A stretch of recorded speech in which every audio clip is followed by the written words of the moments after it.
Ok, perfecto, muy bien. Bueno, como les decía, ya hace 2 semanas que no nos vemos. Lo último que vimos fue todo el proceso de evangelización, la conquista espiritual y también vimos cómo estaba conformada la Nueva España, ¿no? Un poco cuáles eran sus instituciones, sus usos, sus costumbres, qué tipo de gente y de dónde venía la gente que vivió y se mezcló aquí culturalmente y biológicamente en la Nueva España. ¿Alguien muy breve que se pueda acordar un poco de lo que veíamos la clase pasada, hace 2 semanas?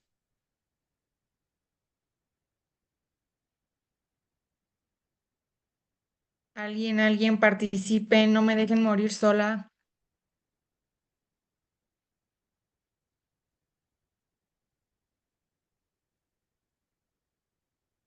Nadie, bueno, este, a ver, voy a compartirles mi pantalla. Todavía no pueden verla, ¿verdad?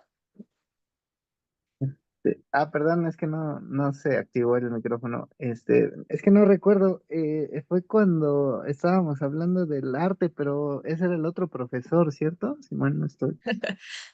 Sí, la pasada fue la clase que tuvieron de arte virreinal y la pasada no hubo clase y la pasada fue la última que nosotros tuvimos juntos, ya hace, les digo, 2 semanas, que estuvimos hablando sobre el proceso de evangelización, cómo le hicieron los frailes para enseñarles a los indígenas la palabra de Cristo, hablábamos de la Inquisición, de cómo le hacían para llevarlos a misa, de cuáles eran las instituciones de la Nueva España, ¿se acuerdan ya más o menos?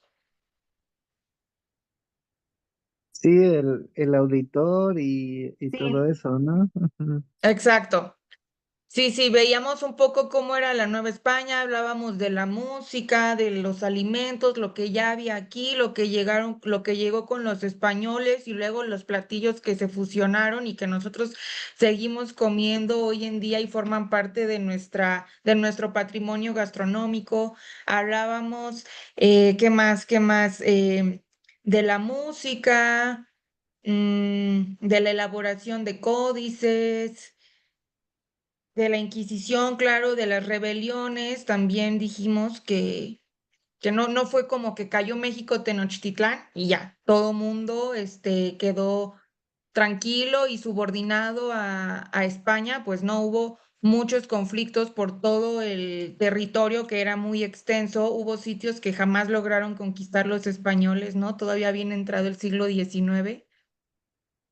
Em, ¿pueden ver mi pantalla, Sí, compañeros? ¿Pueden? Sí, sí. ahora Ah, sí. ok, perfecto. Bueno, estas son las diapositivas de la clase pasada, solo las quería mostrar así de rápido. Hablábamos de las castas, ¿se acuerdan? Que era pues este sistema novohispano en el que una persona tenía oportunidades de vida y ciertos tratos, privilegios o no, dependiendo de cuánta sangre española tuviera. Entonces, si eras un español llegado de España, pues estabas en el top de la cima, ¿no? Si eras hijo de españoles nacidos ya en la Nueva España, pues eras un criollo y entonces podías aspirar a ciertas cosas, pero no a tantas, ¿no? Los grandes puestos como los obispos o los virreyes, pues estaban destinados únicamente a los españoles peninsulares, que eran los que venían de España. Y luego estaban los mestizos, los mulatos, y bueno, dijimos, eran un montón, veíamos este cuadro de combinaciones que surgieron, porque también muy importante, dijimos, aquí había indígenas, y se cree que solo llegaron los españoles y que y que esa fue la mezcla, ¿no? Pero decíamos que también llegaron muchísimos africanos como esclavos inicialmente y ya con el tiempo, algunos obtuvieron su libertad. Por ahí incluso se menciona que algún encomendero o algún conquistador era una persona negra. Entonces hubo también muchos negros o, bueno, más que negros, muchas personas venidas de África y muchas personas de Asia también, muchas personas asiáticas. Hablábamos de algunos personajes destacados como Fray Bartolomé de las Casas, Alonso de la Veracruz, Francisco Javier Clavijero, un jesuita muy importante que fue como el pionero en despertar esta identidad criolla, ¿no? De identificarse como, bueno, nosotros no somos españoles, nosotros ya nacimos en esta nueva tierra que se llama Nueva España y nosotros ya somos la mezcla y gracias a Francisco Javier Clavijero, fundamentalmente, entre otras personas también, empieza a surgir como esta identidad, ¿no? También con el pasado indígena. Sor Juana Inés de la Cruz, y bueno, por ahí ya solo la clase pasada no alcanzamos a ver el tema de la minería, que ya solo voy a nombrar, voy a mencionar muy brevemente, porque es importante que ustedes sepan que la minería era la principal actividad del virreinato de la Nueva España. Y hubo un punto en el que las minas de la Nueva España, las minas de Guanajuato, de Zacatecas, de San Luis Potosí, eran las principales productoras de oro y de plata en el mundo. Entonces, ustedes imagínense, lo malo es que toda esta lana pues se iba para España, ¿no? Todo se iba para España y España lamentablemente lo malgastó porque España estaba en guerras con todo mundo, entonces en eso se iba mucho el dinero. Pero la minería fue una actividad muy importante en el virreinato de la Nueva España, a la fecha lo es. Y muchas de las poblaciones hoy, pues sí, como coloniales, como le decimos, de México, del México actual, se fundaron porque cerca de ahí había minas o porque ahí había minas. Guanajuato capital es un claro ejemplo y Zacatecas también, ¿no? Bueno, la minería era tan importante que se formó un camino, aquí se los voy a mostrar de rápido nada más.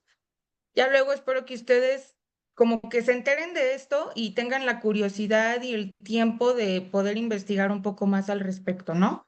El Camino Real de Tierra Adentro fue un camino que incluso ahora está declarado Patrimonio de la Humanidad.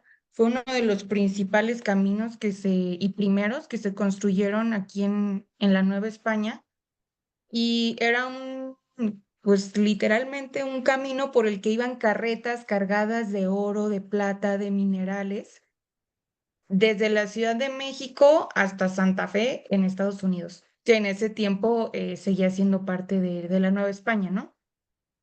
Entonces era un camino y alrededor de todo este camino pues se fueron construyendo muchas poblaciones y fortalezas para evitar los asaltos y cosas por el estilo. Entonces, mucha de la traza, digamos, urbana de México en un primer momento estuvo determinada por este Camino Real de Tierra Adentro, que era un camino que se hizo para transportar los minerales de las minas.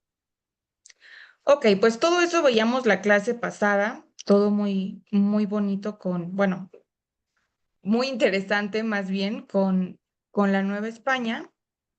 Fueron 300 años de dominación española, de 1521, que se conquista México Tenochtitlán, a 1821, que se consuma la independencia de México, que es el tema que precisamente vamos a abordar el día de hoy. Ay, solo que, espérenme, listo. Entonces vamos a arrancar con el tema del día de hoy, que es la independencia de México. Yo creo que todos, estoy segura, sabemos algo de la independencia de México, ¿no? Ya sea porque es algún recuerdo que tenemos de la primaria, de la secundaria, de la prepa, o porque hemos leído algún libro, o hemos visto algún documental, o hemos celebrado ese día y por ahí a lo mejor ni sabemos bien cómo estuvo la cosa, pero tenemos idea de quiénes participaron. Me gustaría que de manera muy breve alguien me diga este, qué es como lo que sabe de la independencia o a qué personajes ubica muy claramente que participaron en este conflicto. ¿Alguien que se anime a participar? Hola, buenas noches. Hola, buenas noches. ¿Eres Guadalupe o Osbelia? Guadalupe. Ah, ok, Guadalupe. A ver, Guadalupe, ¿tú qué sabes de la independencia de México? Bueno, mira, realmente es en relación a los personajes. Obviamente conocemos al cura Hidalgo, a José María Morelos, a Iturbide, que todos estos personajes intervinieron en lo que es la independencia de México. Realmente Ok. todo esto se desarrolla a partir, ¿verdad?, de este maltrato, ¿no? De esta injusticia que se ve hacia todo lo que viene desde la conquista, ¿no? Y Ah, todo esto se desarrolla, o yo tengo entendido, se empieza a desarrollar en el centro de México, todo lo que es Guanajuato, todo lo que es la parte de Querétaro, Zacatecas, sin también dejar de mencionar lo que es parte de Oaxaca, que he estado leyendo, en donde realmente también, ¿no?, se levantan en armas, igual y nada más dentro de lo que es el Estado, porque no se traslada completamente la movilidad, ¿no?, de la población de Oaxaca hacia lo que es el centro de México. Pero pues más o menos es lo que he leído un poco acerca de la independencia. ok, Guadalupe, muy bien. Todo lo que dices es correcto y ahorita vamos a ver en la clase que además de todo lo que dices, influyeron muchos otros factores, ¿no? Como lo que estaba pasando en España, como los intereses personales, o de grupos más grandes que había aquí propiamente en la Nueva España. Muy bien. Josafat, ¿tú qué nos quieres comentar? Pues igual de personajes que, pues como usted comenta, que fue, bueno, fue el momento propicio por la inestabilidad, tanto política y social que vivió España por las guerras. Y bueno, fue el momento adecuado que dijeron, vamos a empezar la revuelta, ahorita que están más interesados en defenderse allá que acá. También pues falta Aldama, Guerrero, como personajes importantes. Y bueno, también no dejar de lado pues a las mujeres, ¿no? Que pues la Güera Rodríguez, que ya hoy en día muchos historiadores como Francisco Martín Moreno y ay, no me acuerdo el otro que acabo de también de leer, que pues la posicionan y bueno, ya me acordé, este señor que a mi gusto no es historiador, pero bueno, algo ha de tener, que a lo mejor muchos ya lo escucharon a Susanegui o Susanegui, Juan Miguel o Juan Ah, Manuel, ya, sí. Uno que que hace videos, ¿no? exactamente, que dice que es doctor, pero pues yo no sé. Él dice que sin ella, pues no hubiéramos sido independientes y que la verdad, la guerra de independencia empezó a partir de ella, de que ella intervino. Entonces, pues sí, la verdad sí jugó un papel muy importante en lo que yo he leído y bueno, ahí espero más aportaciones. Bueno, Ok, perfecto, Josafat. Igual todo lo que dices es correcto y como bien dices, fue el momento propicio por toda la inestabilidad que había en España. España estaba librando una guerra interna, entonces pues se descuidaron las colonias, ¿no? Y esto que dices sobre las mujeres es muy interesante. Claro que hubo mujeres que participaron en la independencia y sí vamos a ver por aquí algunas. Este. Y claro que es importante retomarlas, reconocerlas y hablar de ellas, pero lo cierto también es que por el contexto histórico, realmente el papel de las mujeres está limitado, ¿no? Es un mundo de hombres. Bueno, y eso sumado a que también, digamos, la historia más académica muy recientemente empieza a rescatar toda la labor de las mujeres, ¿no? Que sobre todo fue como de espías, de mensajeras, de mecenas, es decir, de financiadoras, ¿no? Mujeres adineradas como la abuela Rodríguez, que daban dinero a la insurgencia, que pasaban información y pues claro que eso también es muy, muy, muy importante. Ok, muy bien. Bueno. Pues vamos a arrancarnos con la independencia de México y para poder entenderla, vamos a comenzar hablando de algunos antecedentes que la hicieron posible. El primero, pues, es el movimiento de Ilustración, ¿no? Que como ustedes saben, este es un movimiento de talla mundial que surge en Francia durante el siglo XVIII y básicamente propone que el uso de la razón es lo que debe predominar para comprender el mundo en lugar de la religión, ¿no? Recordemos que venimos de este mundo, que todo le atribuye a Dios, que todo se explica por medio de la religión, de la fe, que no cuestiona el poder divino de los reyes y por lo tanto tampoco cuestiona todas las decisiones o abusos que ellos puedan llegar a cometer, porque lo consideran que es un derecho divino, ¿no? Entonces la Ilustración comienza a cuestionarse todo este tipo de cosas y empiezan a investigar sobre temas como la biología, la astronomía, otros temas como más matemáticos, físicos, de ética, de derecho, y entonces promueven la razón por encima del pensamiento religioso, ¿no? La obra máxima de la Ilustración es la Enciclopedia. El nombre completo de la enciclopedia es Diccionario Razonado de las Ciencias, las Artes y los Oficios. Aquí algunos de sus autores les muestro en esta diapositiva: Denis Diderot, D'Alembert, Rousseau, Voltaire, Montesquieu. Estoy segura de que han escuchado hablar de todos ellos. Como les decía, básicamente difunde el pensamiento racionalista y científico bajo la idea de que la humanidad podía mejorar y seguir creciendo y desarrollándose por medio del conocimiento. Y bueno, este texto en su momento fue sumamente revolucionario y pues terminó siendo censurado, ¿no? Principalmente por estas ideas de cuestionar la fe y a la religión católica, y la Inquisición, por ejemplo, terminó censurándolo, pero aún así estos libros llegaron a la Nueva España y rolaban por ahí. Hidalgo, por ejemplo, era un gran lector de la enciclopedia, y pues estas ideas, aunque se intentaron censurar y demás, terminaron llegando también a la Nueva España. Aquí les muestro una imagen de la enciclopedia.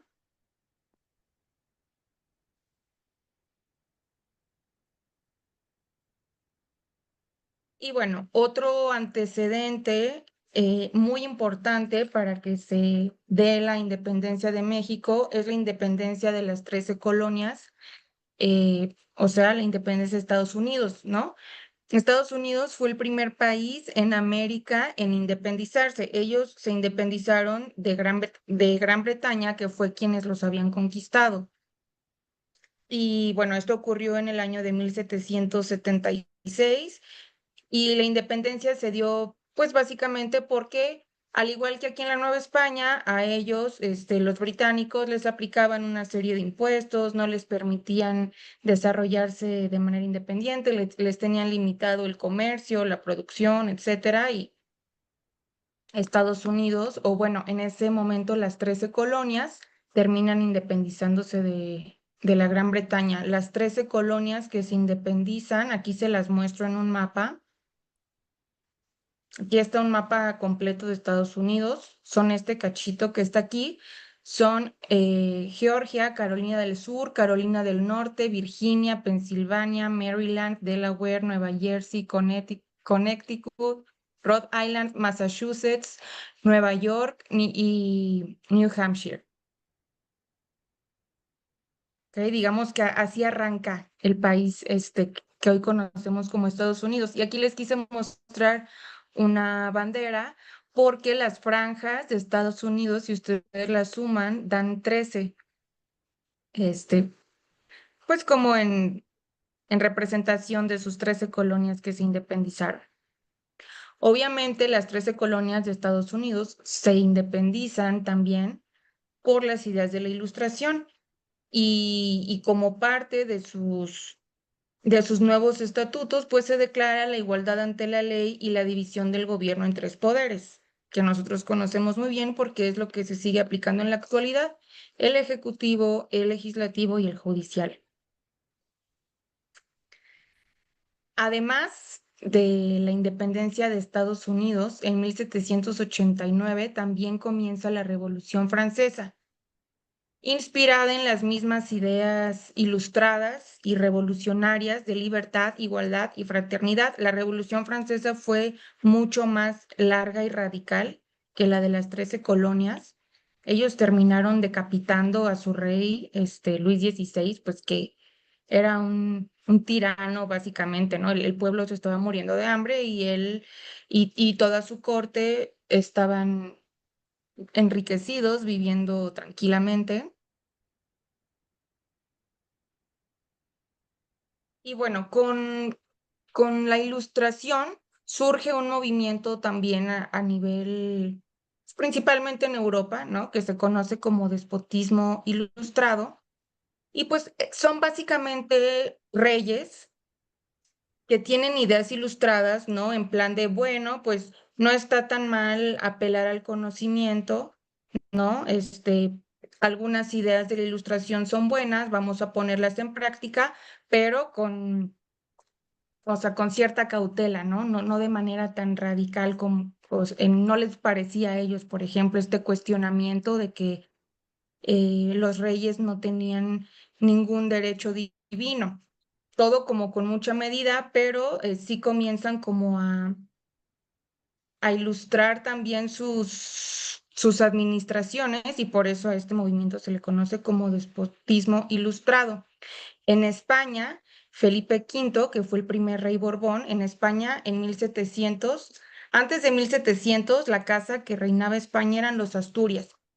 En 1700 los Asturias se quedan sin gobernante y llega la casa de los Borbón.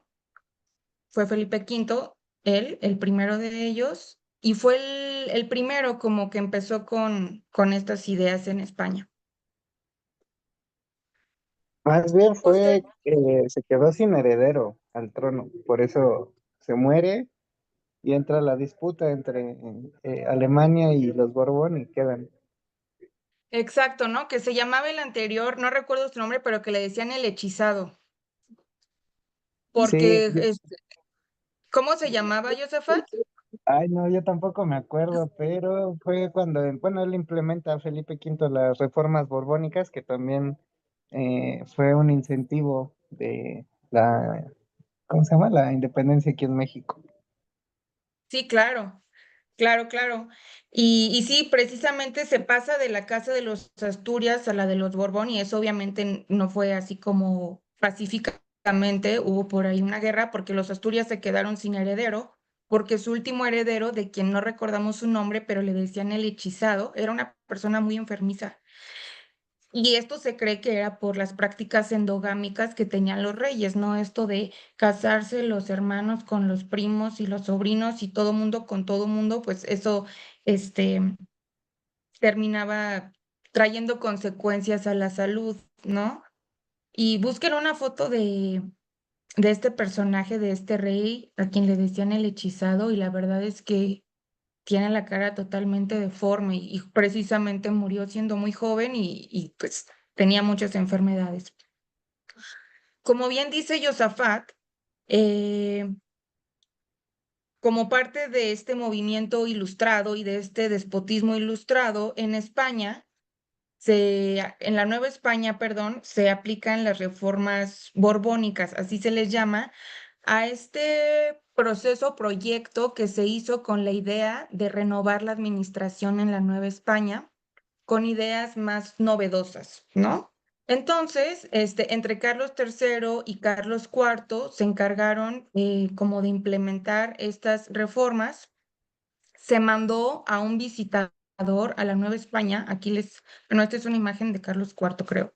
Bueno, se mandó el visitador José de Galvez a la Nueva España para que viera más o menos cómo estaba aquí la situación y qué les hacía falta, qué les sobraba, qué tipo de abusos había, qué se podía mejorar y demás para aplicar pues estas nuevas reformas, ¿no? Entonces viene el visitador José de Galvez, se pone a inspeccionar a todo mundo y a vigilar a todo mundo y regresa con su informe de qué es lo que se podía mejorar aquí en la Nueva España. Entonces, las reformas borbónicas fueron una serie de reformas político-administrativas, financieras, comerciales, militares y culturales que se aplicaron en la Nueva España y que también son antecedente directo de la independencia de México, porque pues no le salieron tan bien, o sobre todo a las élites novohispanas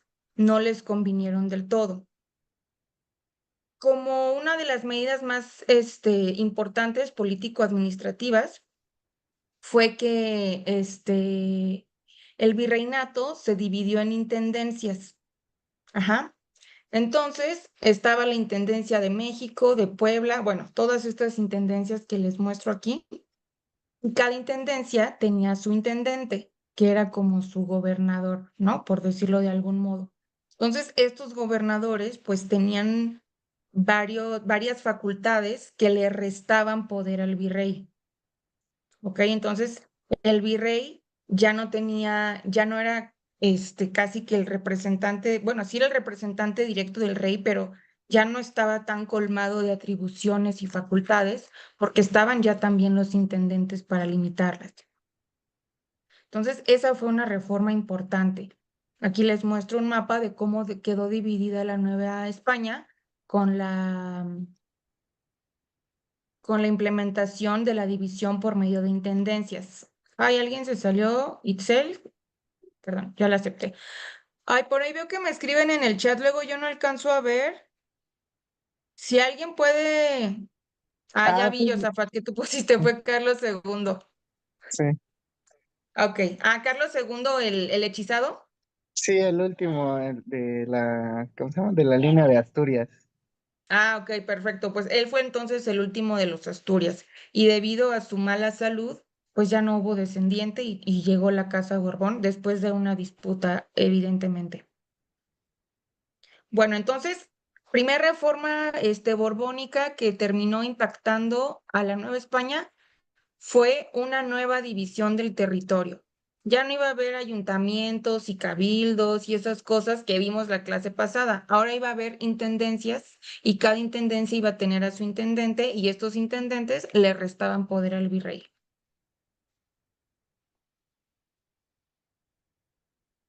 Como parte de las reformas económicas, eh, y como parte de las guerras que estaba librando España y necesitaba más recursos para poder seguir afrontando las guerras que tenía con Gran Bretaña principalmente, aumentaron los impuestos aquí a la Nueva España y crearon nuevos impuestos, como ahora que recuerdo al tabaco, a la pólvora, por ejemplo.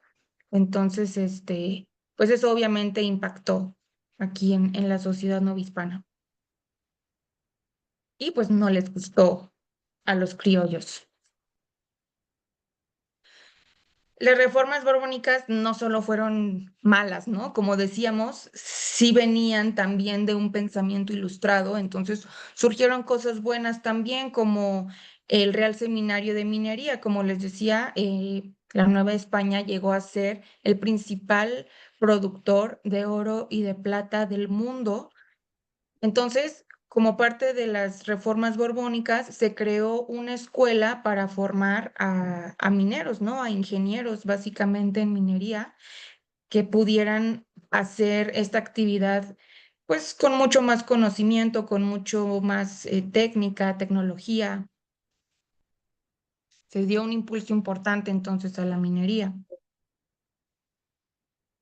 Como parte de las reformas borbónicas, también se institucionalizó al ejército. Porque pues antes de esto no había, digamos, un ejército como tal novohispano, ¿no? Entonces se formó a un ejército y a las personas que quisieran integrarse al ejército, pues se les ofrecieron ciertos beneficios que hicieron que algunas personas optaran por enlistarse. En reformas culturales, decíamos, pues todas estas ideas ilustradas permiten la formación del Seminario de Minería. Se forma también la Real Academia de San Carlos, que es una academia en la que se enseña arquitectura, pintura, escultura y muchas de las grandes obras que conservamos hoy en nuestros más bellos museos fueron hechas por personas que estudiaron en esta escuela o que eran profesores de esta escuela. Y es un museo ahorita que pueden visitar aquí en la Ciudad de México. Es bonito. Otra de las reformas borbónicas que impactó brutalmente en la Nueva España, pues fue la expulsión de los jesuitas. Esa no fue como tal una reforma borbónica tal cual, pero, pero sí es uno de los cambios culturales que terminan impactando a la Nueva España. El 27 de febrero de 1767 se decidió expulsar a todos los jesuitas que vivían en la Nueva España y en todos los territorios que le pertenecieran a España.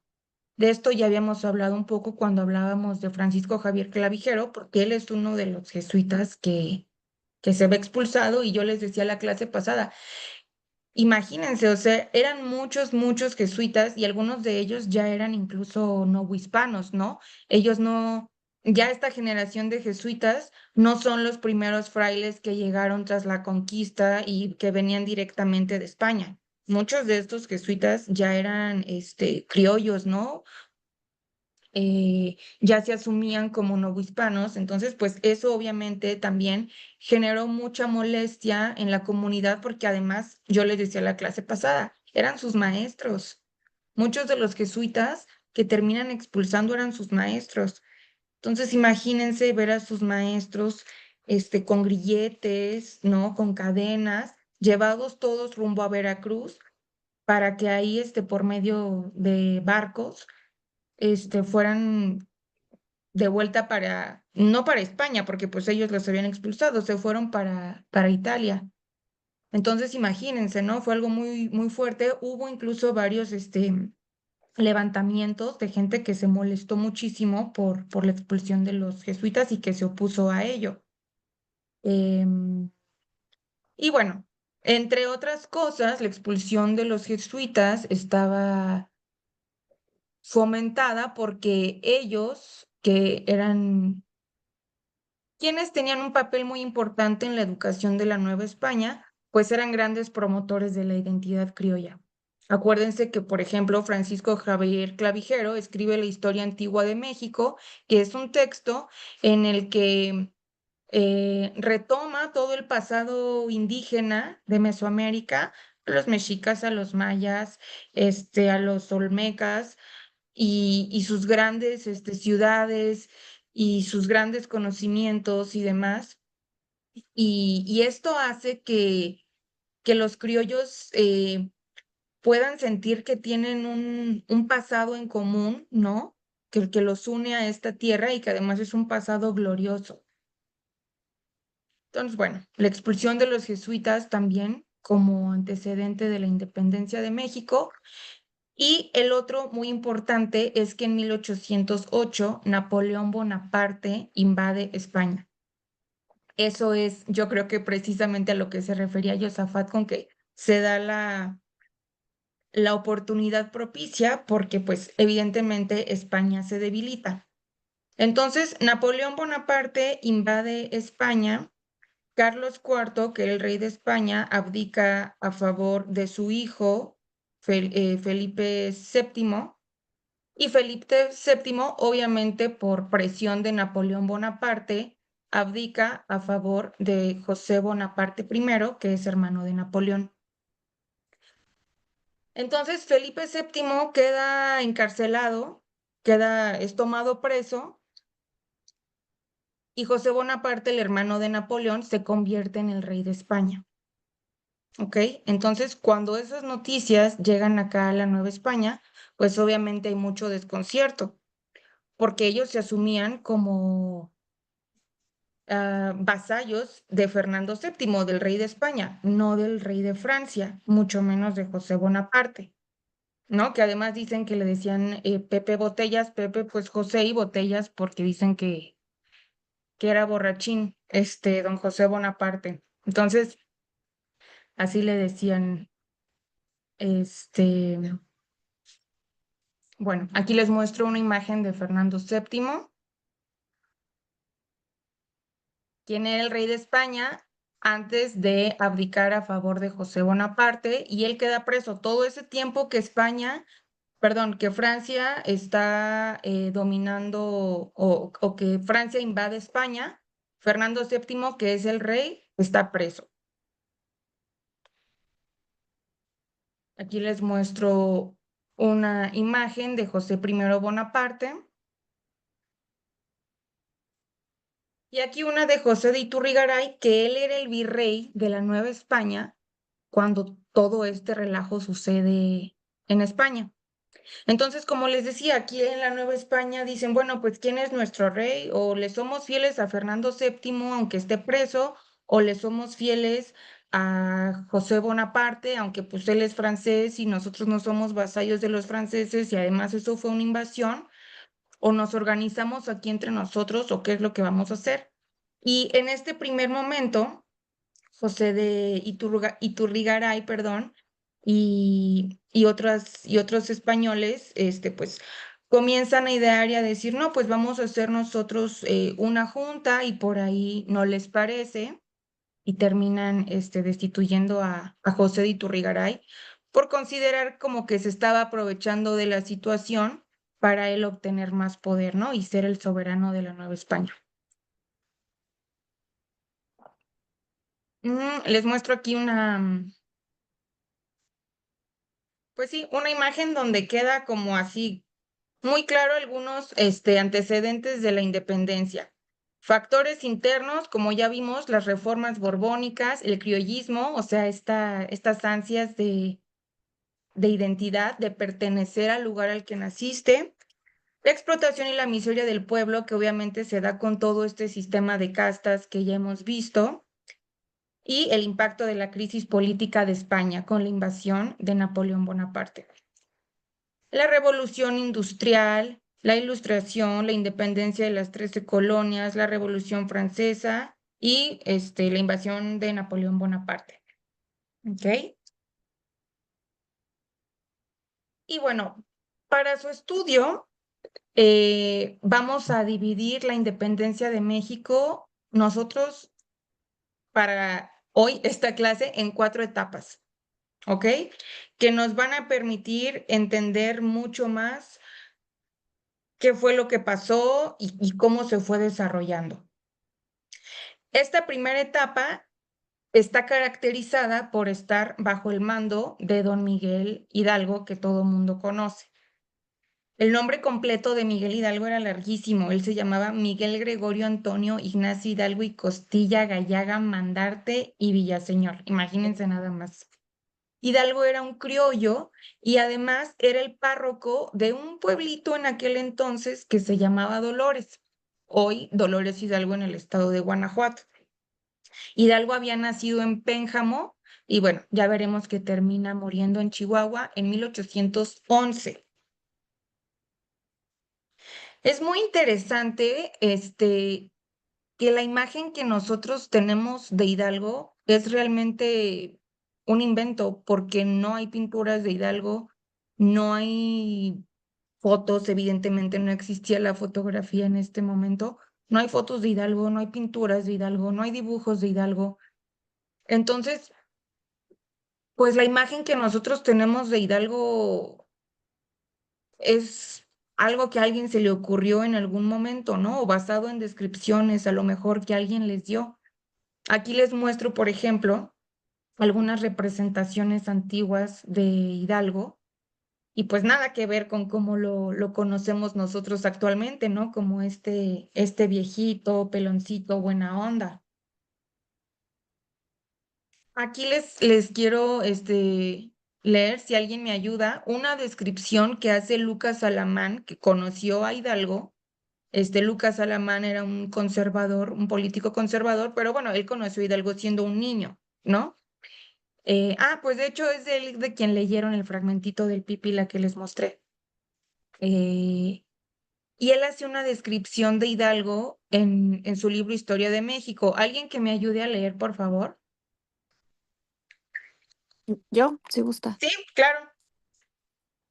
De mediana estatura, cargado de espaldas, de color moreno y ojos verdes vivos, la cabeza algo caída sobre el pecho, bastante cano y calvo, como que pasaba ya de 60 años, eh, que dice, pero vigoroso, aunque no activo y pronto en sus movimientos, poco aliñado en su traje, no usaba otro que el que acostumbraba entonces los curas de los pueblos pequeños.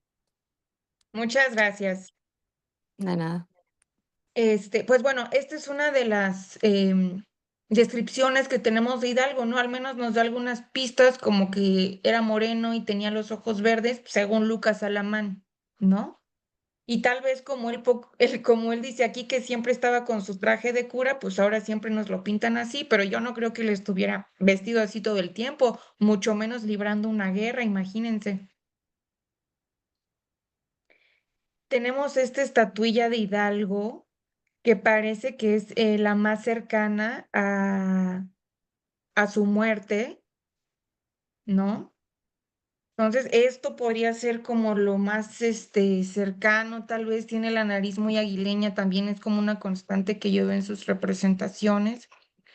Aquí otras representaciones de Hidalgo, como ven, a mí todas me parecen muy distintas, ¿no? O a lo mejor sí coinciden en ciertas cosas, pero son distintas. O sea, miren, aquí como lo representan está, o sea, muy diferente. Y esta que es interesantísima y que es como la que más se ha popularizado, no este en específico, pero al Hidalgo con estas características es como la imagen que más se ha popularizado. Y es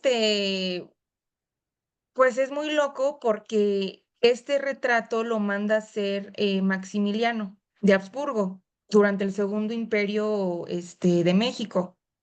Él es de los que él es como de los principales, de los promotores que intenta rescatar a los héroes de la independencia. Imagínense cuántos años después y además, un emperador extranjero, ¿no? Es quien empieza a retomar a todos estos personajes de la independencia de México, entre ellos Hidalgo, y manda al pintor de su corte a que busque una representación de Hidalgo y lo pinte, ¿no? Y le haga un cuadro. Y este pintor, que se llamaba Joaquín, no recuerdo si el pintor es Joaquín Ramírez o el botánico al que retrata. Este, pero ve a alguien así como más o menos con las características que siempre se ha hablado que tenía Hidalgo, termina retratando a esta persona que era un botánico alemán. Y entonces esa es la imagen que tenemos de Hidalgo, la de un botánico alemán que realizó un pintor por orden de Maximiliano de Habsburgo. Bueno, después de este paréntesis que hicimos sobre Hidalgo, pues vamos a hablar de la conspiración de Querétaro, la famosísima conspiración de Querétaro, donde participaron el corregidor, la corregidora, doña Josefa Ortiz de Domínguez, Hidalgo, Allende, Aldama, todos ellos, ¿no? Con todas estas broncas que les digo que había en España, de que estaban invadidas por los franceses y no sabían quién era el rey. Aquí en la Nueva España surgieron varias juntas o conspiraciones, pues que se reunían para idear qué era lo mejor que podían hacer, ¿no? Cómo iban a actuar ante esta situación.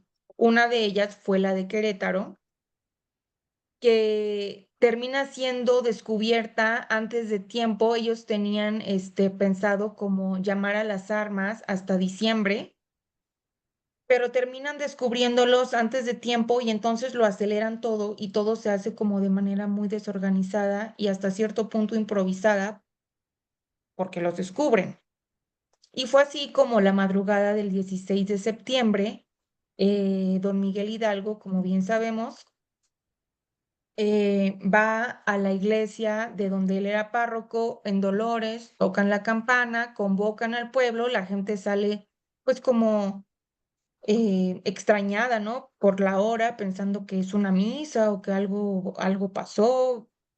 Se va acercando la gente, se va acercando la gente y ahí dicen que Hidalgo, entre otras cosas, proclamó lo siguiente. Fíjense bien, viva la religión, viva nuestra Madre Santísima de Guadalupe, viva Fernando VII, viva la América y muere el mal gobierno. y se dice que lo que respondió el pueblo fue viva la Virgen de Guadalupe, mueran los gachupines. Esto en realidad, les digo, hay que tomar estas cosas con pinzas, ¿no? Luego se platican estas cosas como para darle cierto discurso a la historia, pero pues no es como que nadie estuviera ahí anotando lo que decía Hidalgo, ¿no? Lo que sí es cierto es que el movimiento de Hidalgo surge en defensa de Fernando VII y como rechazo a José Bonaparte, hermano de Napoleón, y los franceses. Entonces es interesante y muy importante tener claro y en cuenta que en este primer momento la independencia va sobre todo para, pues sí, para buscar que se libere a Fernando VII y desconocer más bien a los franceses. Por ahí también se dice que más bien era una especie de máscara, ¿no? O pretexto para poder llamar a más gente, pero que las ideas reales de fondo eran buscar la independencia total. ¿Hasta aquí alguien tiene alguna duda? ¿Nadie? Sí, yo, bueno, no Ujú. dudas, es pregunta. Oh, bueno, sí duda. ¿Qué pasa con eso de que, por ejemplo, esa fecha del 16 de septiembre es incorrecta y es por Porfirio para celebrar su cumpleaños? ¿Sí es cierto o Sí. no? Pues mira, ahorita justo vamos a ver, pues es que Porfirio Díaz tuvo suerte. Tuvo suerte porque en los sentimientos de la nación, que vamos a ver más adelante es con Morelos, él escribe en su último punto que se instaura el 16 de septiembre como el día en que inició la lucha por la independencia de México. Entonces, a ver, Porfirio Díaz, a ver, déjame ver Porque, bueno, aquí. según lo que yo he leído y si Ujú. mal no recuerdo, dijeron que fue, ay, ¿cómo se llama? O sea, fue Santana el que instauró esa fecha y lo escribe, ay, ¿cómo se llama? Este señor de Valle Arizpe, pero no me acuerdo su nombre, algo así. Ramos Arizpe, no sé. Ándale, ajá, Artemio de Valles Arizpe. Fue el Ah, ok. que narra, bueno, que narra, que escribe todo lo que Santana promulgó durante, pues, su mandato. Sí, Santana fue también un gran impulsor. Santana, incluso que ya lo veremos más adelante, es quien hace el concurso para el himno sí, para el himno nacional. Él es quien convoca a hacer un concurso y cosas importantes que él hizo, digamos, en nombre de la patria.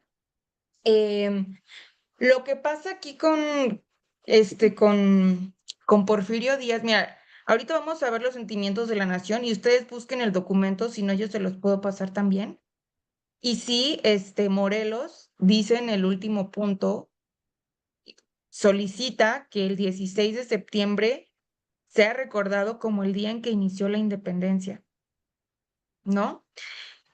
Y lo que pasa con Porfirio Díaz es que Porfirio Díaz cumple años un día antes. Porfirio Díaz cumple años el 15 de septiembre. Y entonces más bien, si tú como que piensas un poco cómo son las celebraciones, pues la celebración empieza más como el 15 en la noche, ¿no? Y ya es como todo de madrugada. Pero sí, es Morelos quien en Sentimientos de la Nación propone que si el 16 y el cumpleaños de Porfirio Díaz no es el 16, es el 15 de septiembre. Ah, ok, ok. Sí, Josafat. Y más bien como que se hace ahí un festejo entre los 2 días y a lo mejor ahí sí metió su cuchara Porfirio Díaz, ¿no?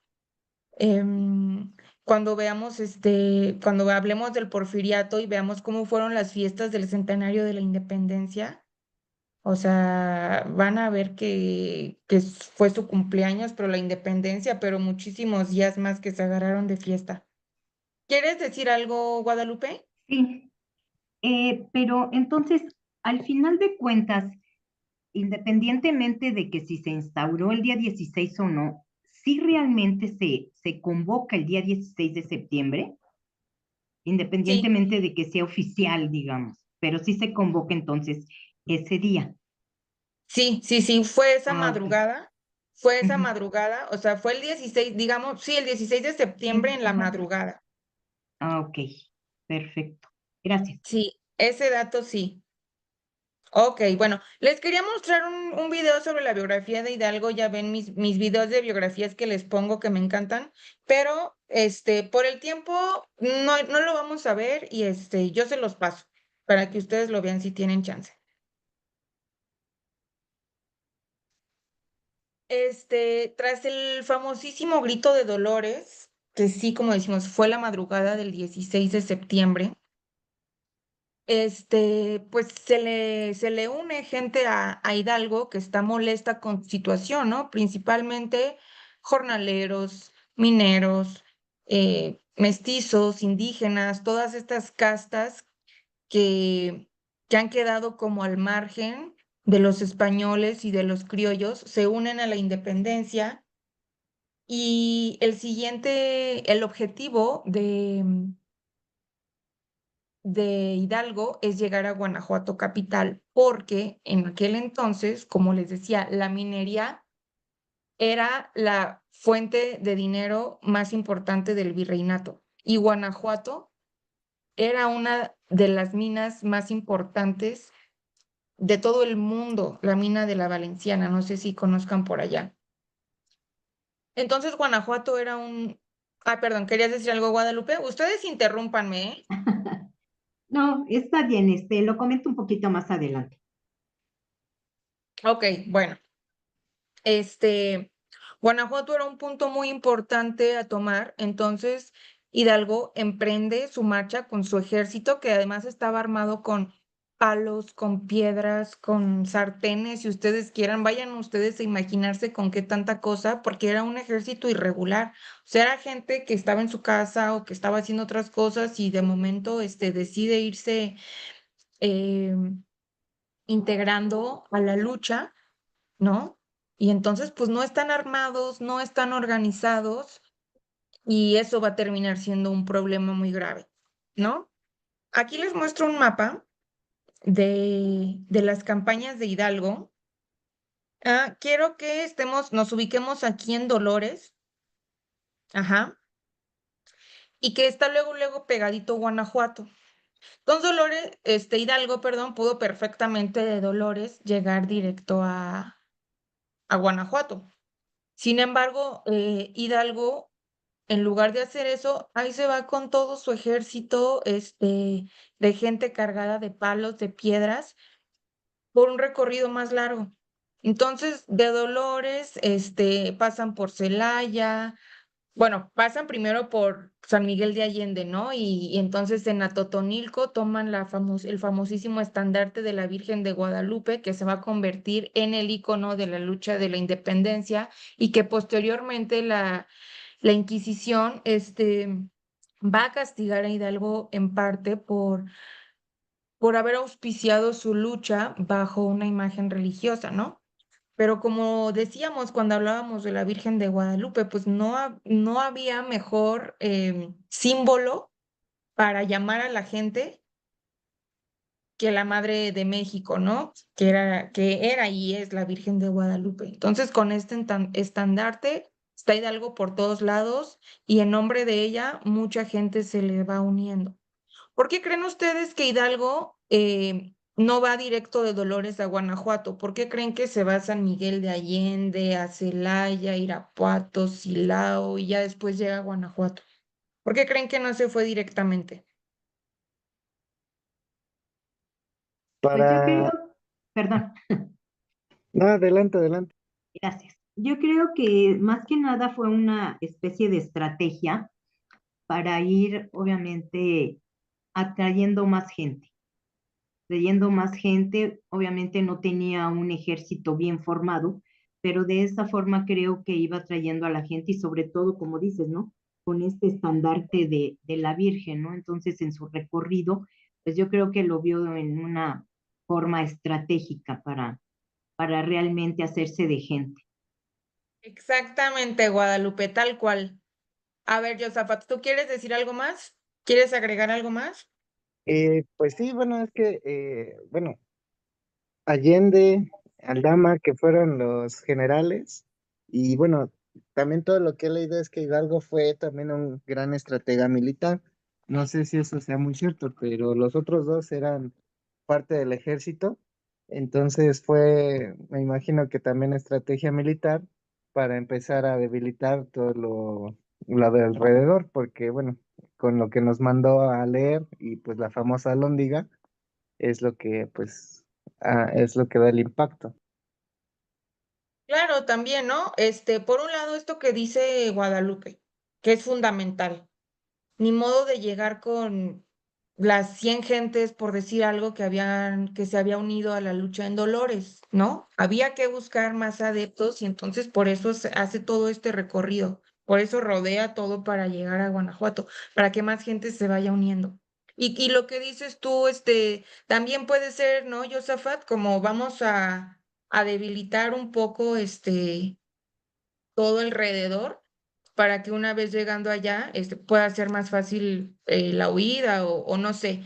Sobre si Hidalgo era un gran estratega militar o no, digo, Hidalgo es considerado el padre de la patria, ¿no? Seguramente mucha gente piensa y te dirá que sí. Yo en lo personal no lo considero. Él era un cura, él era una persona, digamos, más abocada a las letras, a la religión, dicen que también le gustaba la parranda, aunque bueno, eso no tiene nada que ver, pero él no tenía formación de militar, ¿no?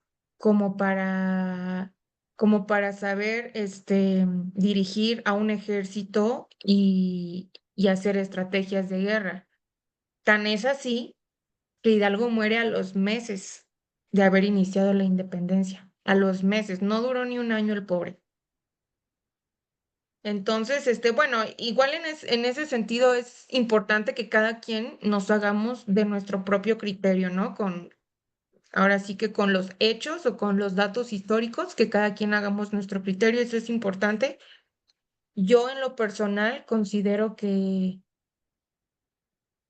pues sí, que no era ni un gran estratega, ni un gran militar y que fue como más bien como su carisma, ¿no? Y el cariño que la gente le tenía por ser el párroco, por ser el cura, lo que lo hizo como poder congregar a tanta gente.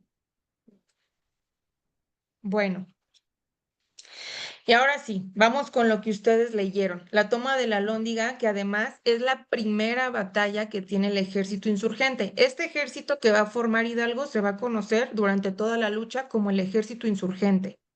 Y van a combatir contra el ejército realista, que es el ejército pues que está defendiendo los intereses de la corona española o francesa en este caso, o ya ni sabían qué, pero que básicamente no querían que la Nueva España se independizara. Ajá. Entonces, bueno, la toma de la Alhóndiga ocurre el 28 de septiembre de 1810 en Guanajuato. ¿Se acuerdan que como parte de las reformas borbónicas todo el virreinato se divide en intendencias y Guanajuato era una intendencia? Y el intendente de Guanajuato era Antonio Riaño. Y Riaño era buen amigo de Hidalgo. Entonces, Hidalgo, antes de llegar a Guanajuato, que como les digo, por las minas que hay en Guanajuato, era una plaza muy importante para tomar. Además, en Guanajuato vivían muchísimos españoles y muchísimos criollos muy adinerados. Em, Hidalgo le manda cartas a Riaño diciéndole, oye, voy para Guanajuato, voy con un ejército de tantas gentes, vamos armados, es mejor que se rindan y que nos entreguen la ciudad, ¿no? Le manda varias cartas, pues Riaño se niega y le dice que él va a defender, la ciudad hasta las últimas consecuencias. Y como ya estaban alertados de que ya venía Hidalgo con su ejército, lo que hacen es, tanto Riaño como las personas más acaudaladas de la época, van a la Alhóndiga de Granaditas. eh, fue construida para ser un granero, o sea, para almacenar ahí el grano. También es muy interesante que la Alhóndiga de Granaditas se estaba casi estrenando, la acababan de terminar de construir casi cuando cuando llegaron los insurgentes a darle en la torre. Pero bueno, el punto es que con todo su dinero, con todas sus joyas, con sus cosas preciadas, las familias más acaudaladas de la Nueva España, perdón, de la Intendencia de Guanajuato, fueron a resguardarse a la Lóndiga de Granaditas. Y ahí se encerraron y ahí creían que iban a estar a salvo. Sin embargo, pues llega Hidalgo con su ejército, quieren tomar la Lóndiga de Granaditas, y es aquí que viene toda esta historia del Pípila que ustedes leyeron. Les puse a leer estos dos textos de entrada porque son los textos que conocemos que mencionan al Pípila, ¿no? El Pípila existe en el radar de la historia de México porque están esos dos textos, en primera. Y en segunda, porque son textos que se contradicen y para que ustedes vean cómo funciona, ahora sí que la labor del historiador, ¿no? O el estudioso de la historia, que es no quedarse con la primera versión, contrastar fuentes, ver qué dice uno, ver qué dice el otro, ver qué es más lógico, no creerle todo a uno, no creerle todo al otro. Y así estamos los historiadores siempre, en la búsqueda, ¿no? De, pues de las fuentes, ¿no? Y a veces las fuentes se contradicen y a veces son exageradas y a veces no, y ahí es cuando entra el criterio de uno para sacar sus propias conclusiones. Entonces, a ver, ¿quién me puede decir qué es lo que cuenta Lucas Alamán en su Historia de México sobre la toma de la Lóndiga? A mí me pareció muy interesante estas lecturas y sobre todo, como dices, profesora, ese, eh, esa contradicción que algunos de los autores tienen, ¿no? Lucas Alamán, por ejemplo, desconoce, ¿no? Directamente a lo que es el Pípila, dice que es una persona pues, que realmente pues nadie conoce, que realmente no se tienen nociones de él. Sin embargo, aquí yo me puse a analizar, dije, bueno, ok, él dice que no existe, que no, una persona pues del pueblo que de repente por ahí Miguel Hidalgo le hizo el coco wash para que subiera a la Lóndiga, ¿no? Sin embargo, me pregunto de dónde tomaron esa imagen o esa estatua que realmente está ahí en Guanajuato, ¿no? O sea, debió de haber sido de una persona que sí participó en esta guerra de independencia, ¿no? La verdad, a mí me encantaron las lecturas porque estamos obviamente comparando, ¿no? Lo que dice un autor con lo que dice el otro y nos pone a pensar realmente en esta parte, ¿no? Eso es lo que vi de estas lecturas. Ok, muy bien, excelente, Guadalupe. Muchas gracias por tu aportación. ¿Puedo opinar?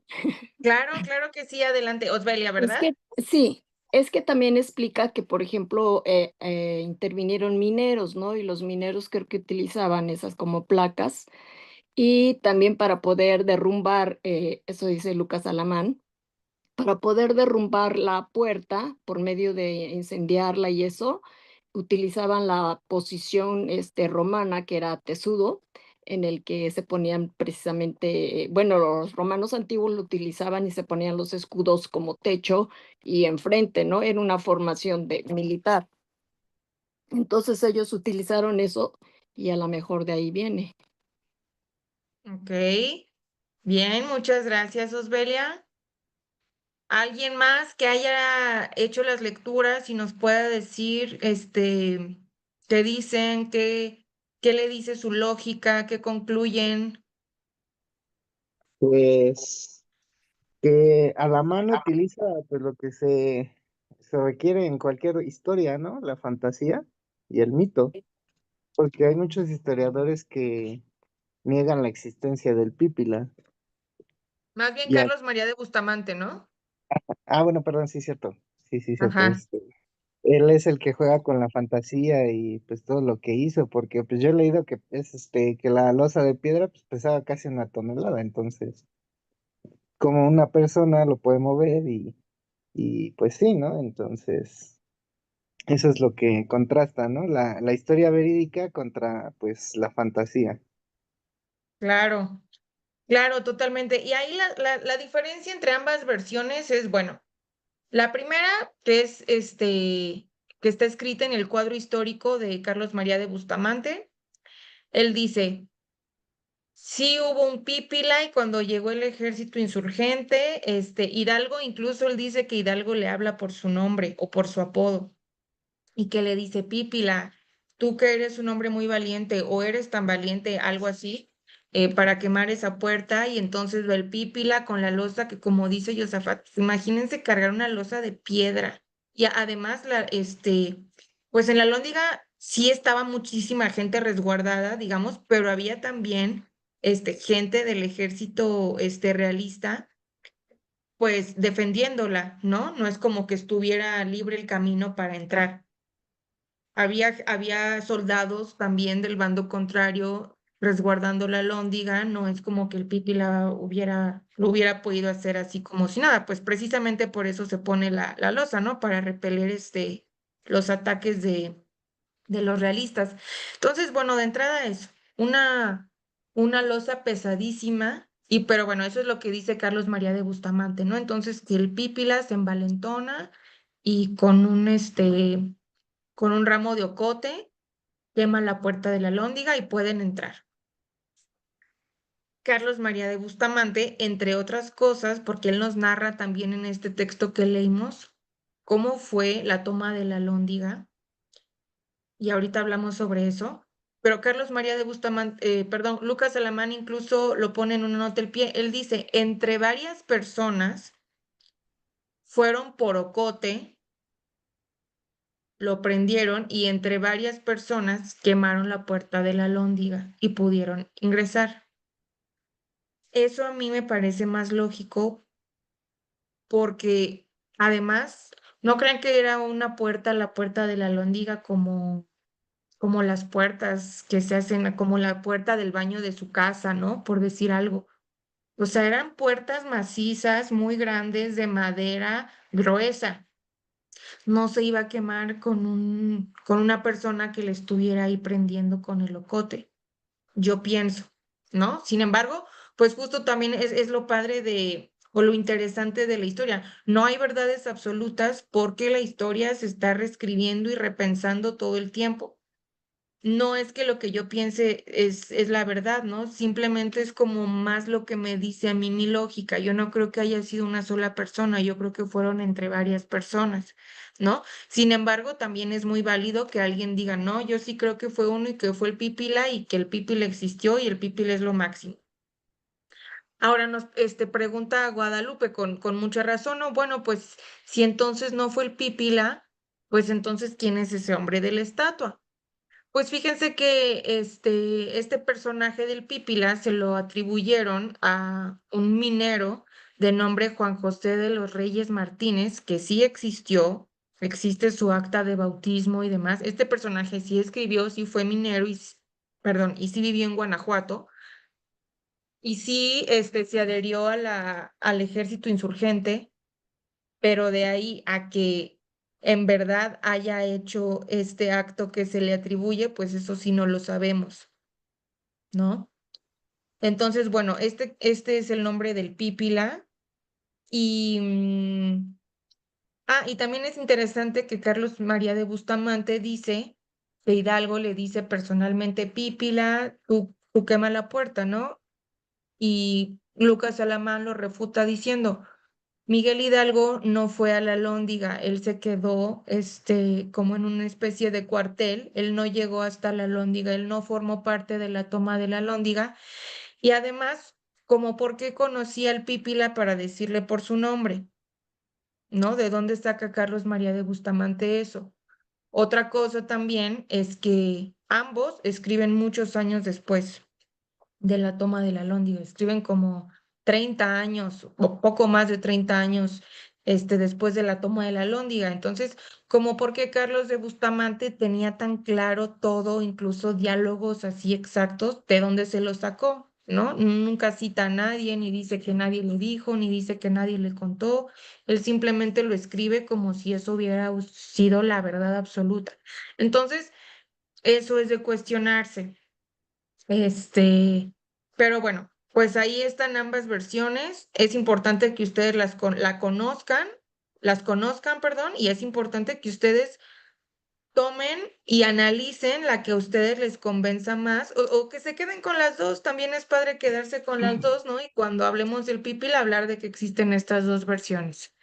¿Quieren mencionar algo por ahí?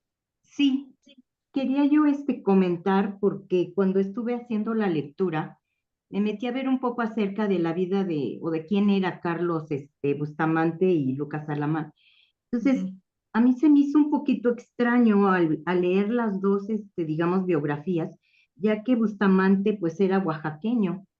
Él jamás estuvo en el centro del país, ni mucho menos en la parte crítica, digamos, de la independencia, como para que escribiera con lujo de detalle, ¿no? Por llamarlo así, que es lo que le refuta precisamente Lucas Alamán, porque hasta donde tengo entendido, Lucas Alamán su familia tenía amistad con Hidalgo, de ahí que él lo conociera desde niño.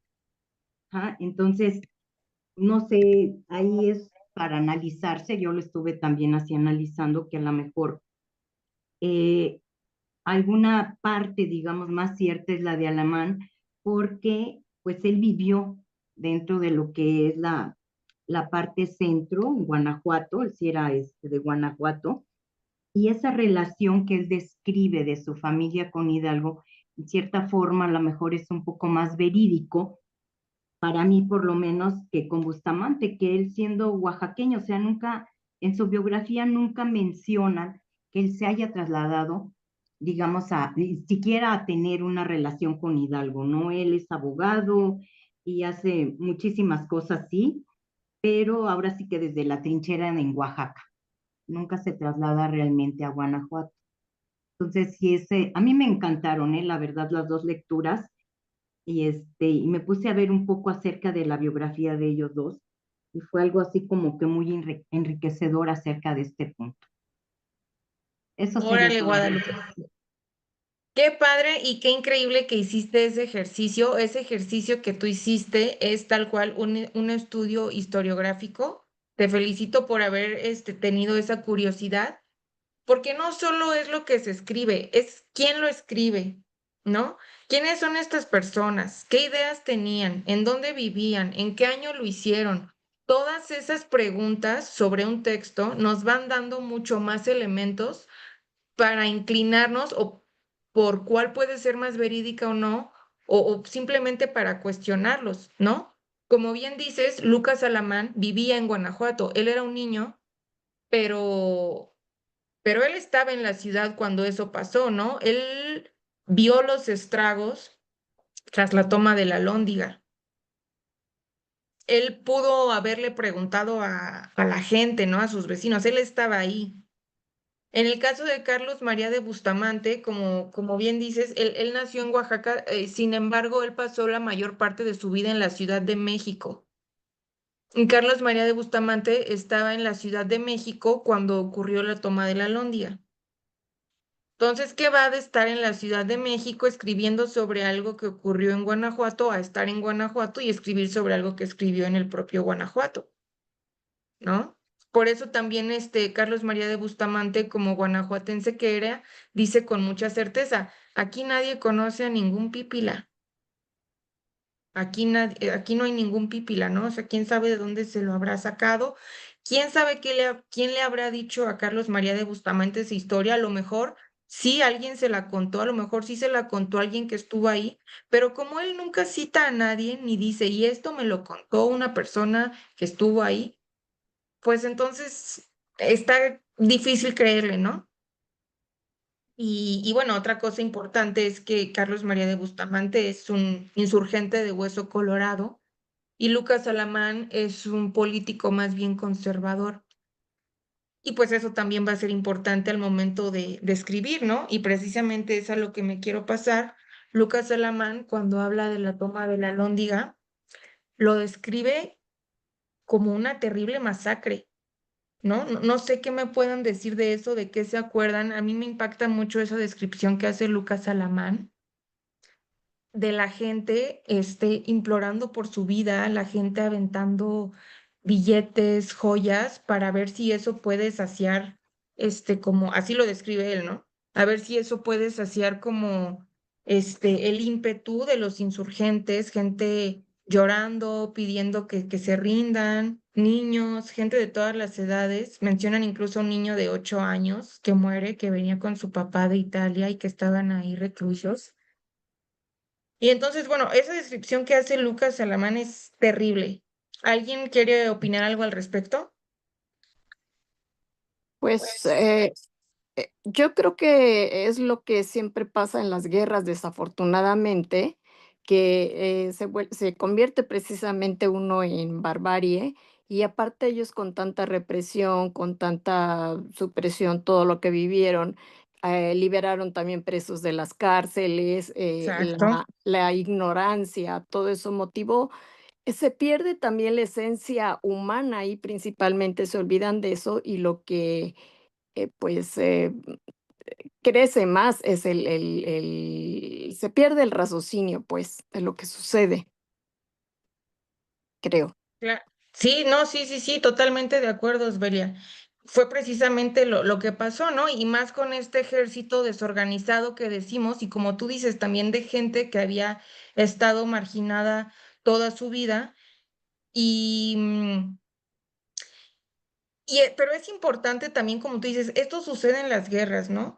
Y es importante entonces también tener en cuenta que el ejército insurgente, como el ejército realista, pues fue un ejército bravo, ¿no? Porque bueno, nos pintan la toma de la Lóndiga también como un gran éxito y qué maravilla y arriba los insurgentes, pero murió mucha gente inocente también en ese lugar, ¿no?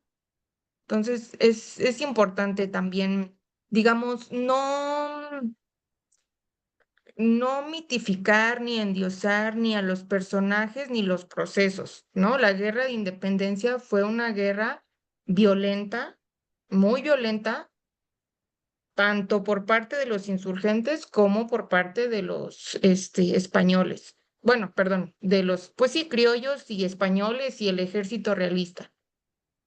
¿No? Bueno, como esta toma de la Alhóndiga, pues hubo muchas cosas más, ¿no? Llegaban a las ciudades a saquearlas, a robarle a la gente, a asaltar a la gente, ambos ejércitos, ¿no?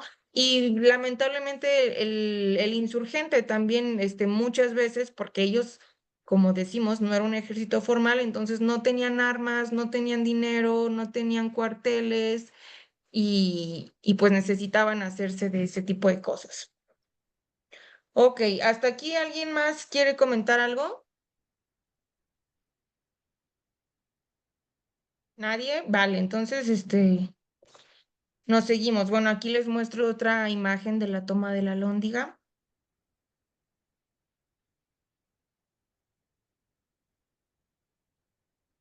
un grabado del Pípila. También, sobre todo después de la Revolución de México, se busca crear una historia en común que, que nos permita como mexicanos sentirnos parte de algo, ¿no? Y sentir que tenemos un pasado en conjunto y que vamos hacia algún lugar. Y para lograr todo eso se necesitan referentes, ¿no? O grandes personajes.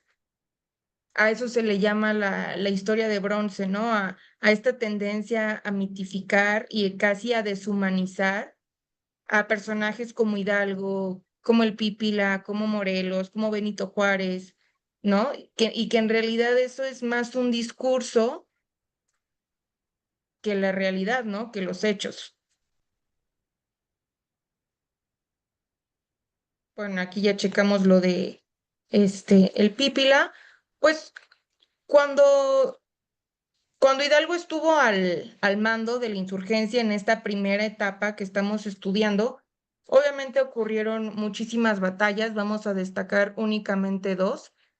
La del Monte de las Cruces, perdón, que ocurrió en octubre de 1810, en el Estado de México. Esta fue una batalla que ganó la insurgencia y pues que obviamente subió mucho el ánimo y la moral. Y tras esta batalla se ha cuestionado mucho por qué Hidalgo no fue a la Ciudad de México y la tomó, ¿no? La Ciudad de México, que era, digamos, pues la sede del ejército realista. Se ha cuestionado mucho por qué Hidalgo tomó esta decisión de no ir a la Ciudad de México y tomarla. Unos dicen que fue estrategia, ¿no? Como dice Josafat, adjudicándole estas virtudes a Hidalgo de que era un gran estratega. Unos dicen que era estrategia porque su ejército estaba muy desorganizado y el de los realistas no, entonces iba a ser como un balazo al pie. Otros dicen que fue miedo. Bueno, hay muchas versiones. Y otra de las batallas importantes del ejército insurgente, aunque esta batalla la pierden ellos, fue la de Puente de Calderón. Esta batalla la ganaron los realistas, fue un golpe muy duro para la insurgencia y es tras esta batalla y huyendo que terminan capturando a los principales líderes de la insurgencia, entre ellos Hidalgo. Los descubren en Coahuila, a Hidalgo, Allende, Aldama, Jiménez, los llevan a Chihuahua, les hacen sus juicios, los condenan a pena de muerte y los fusilan. Primero fusilan a Allende, Aldama y a Jiménez, y a Hidalgo, además de que lo esperan por ser el principal cabecilla, como él tenía además esta característica de ser un sacerdote, no solo se le aplica un juicio civil, que es el que los condena a muerte, a Hidalgo se le aplica también un juicio por parte del Tribunal de la Santa Inquisición, que termina excomulgándolo y quitándole pues sí, quitándole sus dotes de sacerdote. Tengo un texto interesantísimo también sobre la degradación de Hidalgo, que es lo que hacen, lo degradan como sacerdote, entonces le raspan las palmas de las manos para que ya no pueda bendecir, le raspan las yemas de los dedos, le cortan el cabello y lo dejan pelón como parte también de un ritual, ¿no? Como de excomunión y de degradación sacerdotal. Y pues es terrible, ¿no? Porque la gente de este tiempo es gente profundamente católica y además Hidalgo era un cura, entonces que te excomulguen y que te degraden como sacerdote seguramente fue un golpe muy duro para don Miguel Hidalgo. Por cuestiones de tiempo, yo quería que leyéramos juntos ahorita este texto que tengo sobre la degradación de Hidalgo y sobre su fusilamiento también. Ya no lo alcanzamos a leer, yo creo, porque nos vamos a retrasar, pero se los paso para que lo lean y lo comentamos la próxima clase. Entonces, bueno, primero fusilan a Allende, Aldama y Jiménez, y después de hacerle la degradación sacerdotal a Hidalgo, lo fusilan a él también y lo dejan sentado en un banco en Chihuahua, en la calle. En un banco lo dejan sentado unos días para que la gente pase y lo vea, y posteriormente le pagan a un indio tarahumara para que le corte la cabeza. Entonces el indio le corta la cabeza, la meten en un bote con sal para que no se eche a perder. Y bueno, esa cabeza comenzó un peregrinar tremendo hasta que llegó finalmente a la Alhóndiga de Granaditas en Guanajuato capital y como todos sabemos, estuvieron colgadas en cada una de las esquinas de la Alhóndiga las cabezas de Hidalgo, Allende, Aldama y Jiménez, desde 1811 y hasta 1821, que se consuma la independencia. O sea, esas cabezas estuvieron ahí 10 años colgadas. Imagínense el estado que tenían esas cabezas. ¿Y ustedes por qué creen que el ejército realista tomaba este tipo de medidas? Pues para amedrentar. Claro, exacto, muy bien, Josafat.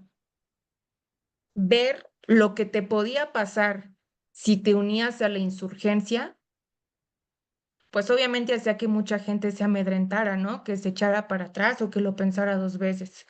Entonces, así como colgaron las cabezas de estos primeros líderes de la insurgencia, posteriormente a otros líderes de otros ejércitos también insurgentes, les cortan las manos, les cortan varias partes del cuerpo y los van poniendo por distintos lados, ¿no? Justamente sí, para amedrentar a la población, para que escarmienten qué les puede pasar si se unen a la insurgencia. Bueno, aquí otra imagen del fusilamiento de Hidalgo. Este está en el Palacio del Gobierno de Chihuahua.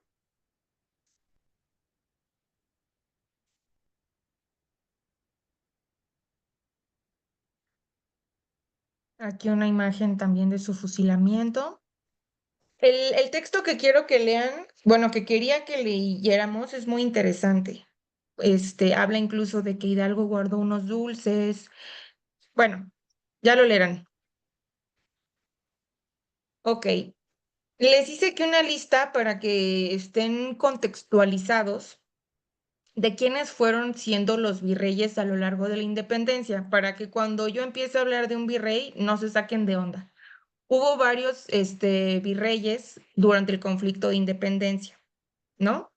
Bueno, estos dos primeros que tenemos aquí, pues todavía no estallaba como tal la independencia, pero sí les toca ya todo el conflicto que hay en España con la invasión napoleónica. Y entonces, ¿se acuerdan que hablábamos de José de Iturrigaray?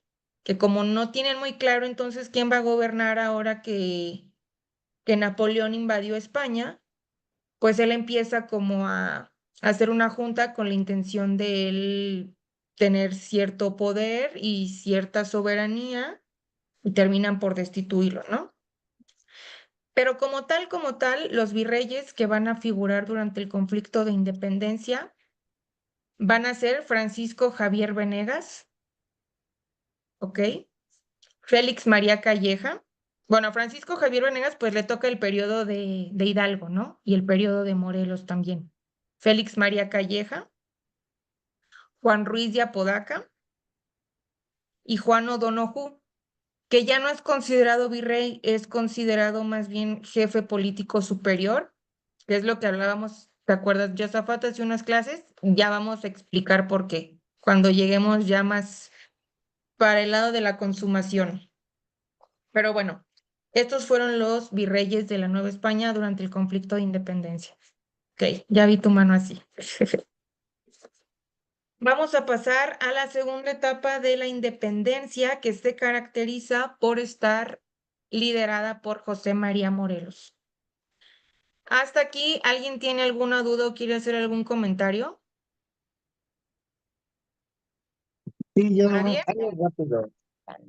¿Mande, Bueno, Josafat? sí, con respecto a lo que mencionaban de Guanajuato es que no me acuerdo cómo se llama este señor, pero se apellida Lavadazo o algo así. También es historiador y en el libro Historia de México, ahí Ujú. narran que pues sí, como los participaron los mineros y todo el coraje que les tenían. Ah, De hecho, la Lóndiga fue el parteaguas que terminó en el Monte de las Cruces, entre la pelea entre Aldama e Hidalgo, porque Aldama quería ir a la Ciudad de México y conquistar para terminar, y Hidalgo no lo dejó. ¿Por qué? Porque él vio y él dijo, bueno, escriben que él pensaba que pues así no puede terminar la guerra con masacre, sangre y todo. Entonces por eso es el que decide y es cuando pues como que se parte en dos el ejército y ya cuando fue ahí en Jalisco que pierden y si mal no recuerdo los capturan en Coahuila pero porque Hidalgo, Aldama y Allende quieren cruzar bueno, Estados quieren. Unidos. Ajá, para comprar armas y reabastecerse después de la derrota. Y es donde los capturan. No, no sé si estoy mal o no. La verdad no me acuerdo bien, pero era eso. No, sí, sí. Ellos tras esa derrota, que les digo, es como la gran derrota del ejército insurgente mientras está a cargo Miguel Hidalgo en Puente de Calderón. Sí, empiezan su huida, escape, sí, parece rumbo a Estados Unidos, pero son interceptados en Coahuila, por eso uno dice, pues, ¿qué hacían hasta Coahuila, no? ¿Qué hacían allá?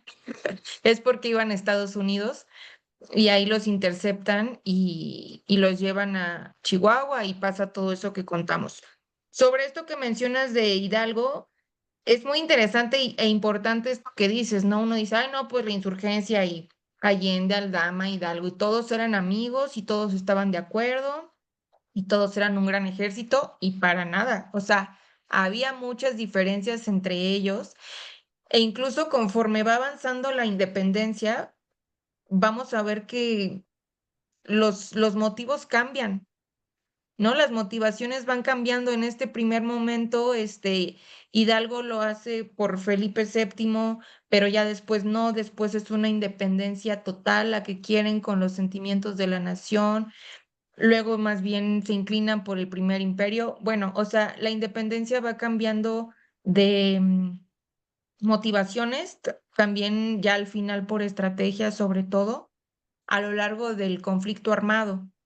Y sobre este hecho de que Hidalgo no llega a Ciudad de México, sí, como les decía, hay muchas versiones de por qué llegó, de por qué no.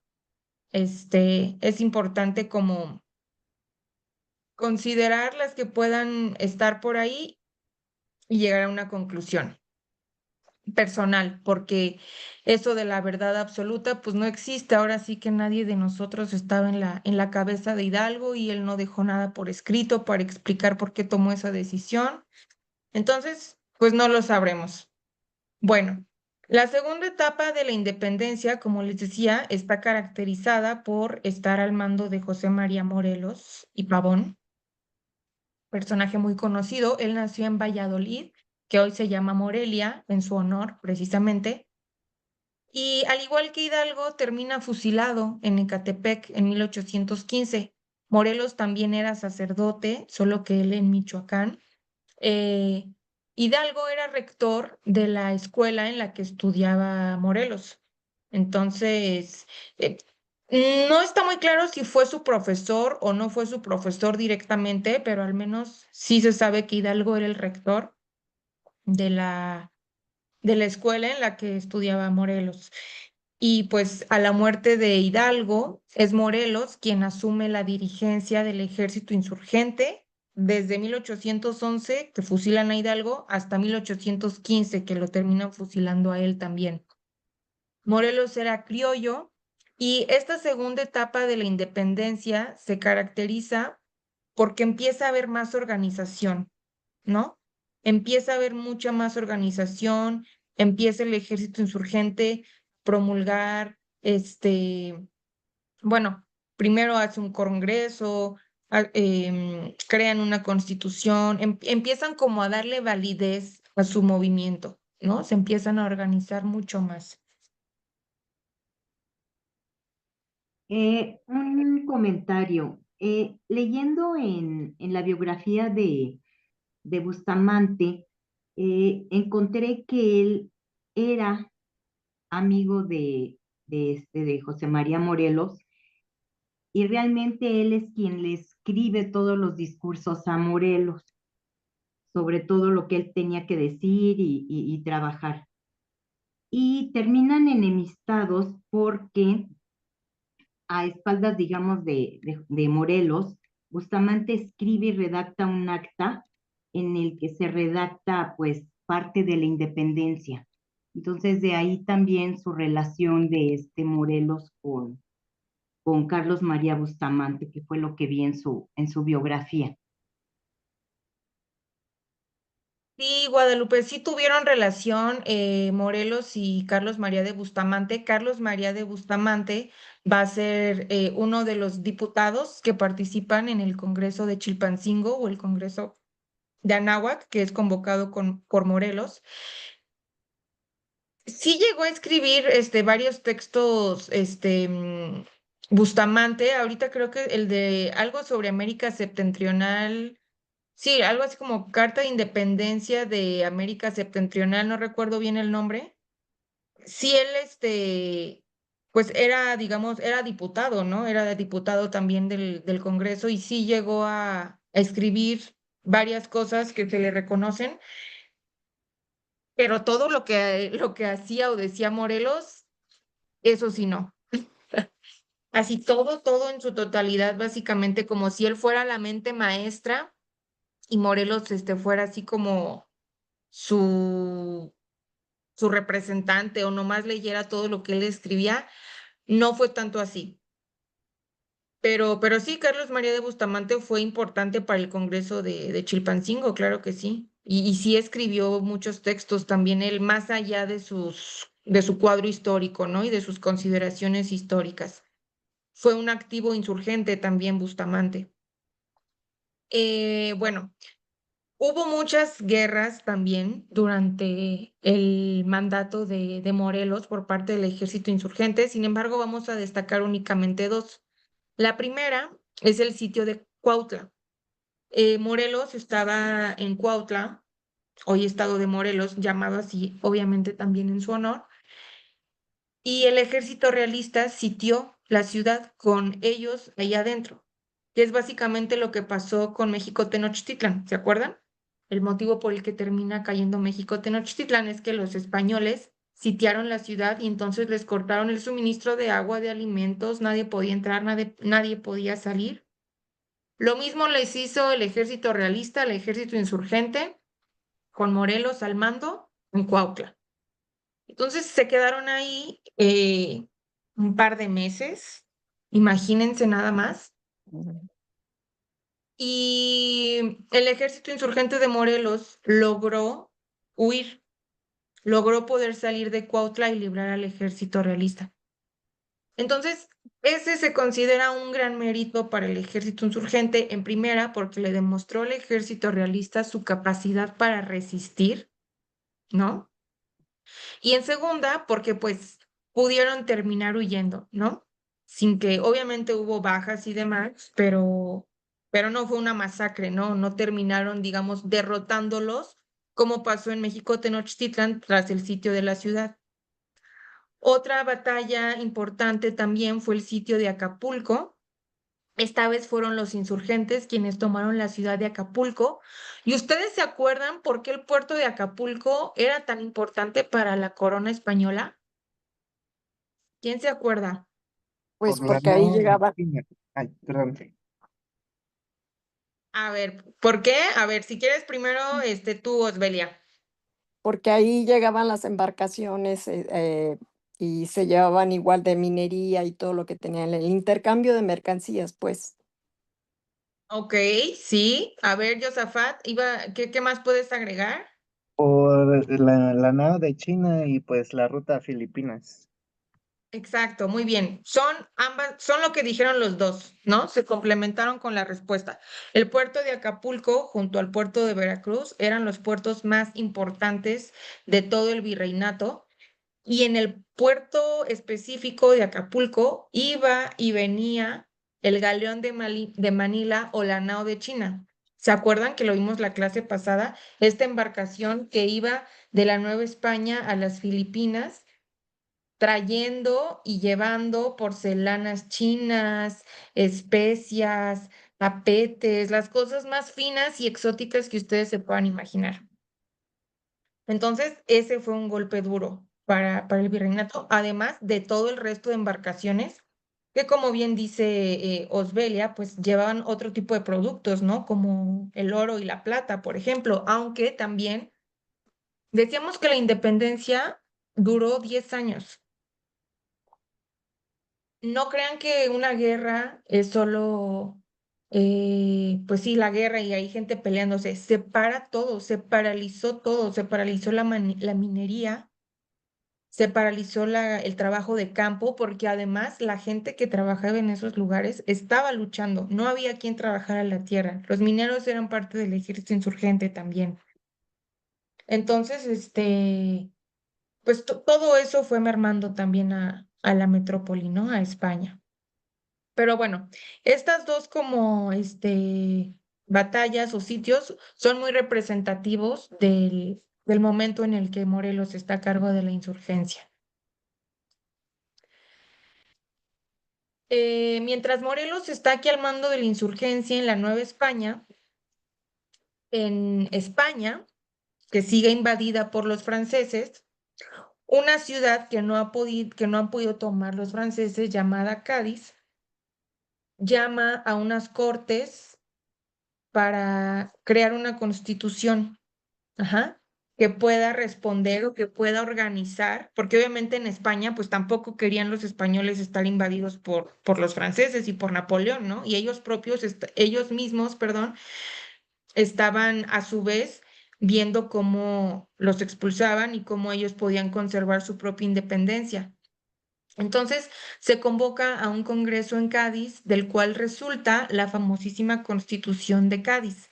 Esta es una constitución liberal, ¿no? Para la época, que plantea la división de poderes, igual que la Revolución Francesa y la independencia de las 13 colonias, en ejecutivo, legislativo y judicial. Y propone que el legislativo sí que sea un monarca, pero un monarca con capacidades limitadas, ¿no? No con este poder absoluto que solían tener los reyes. Entre otras cosas importantes que propone la Constitución de Cádiz es la abolición de la Inquisición y la libertad de imprenta, perdón. Entonces, pues esa Constitución se promulga en España, en Cádiz, y va a ser importante también para la consumación de la independencia. Entonces es importante que ustedes la tengan aquí presente.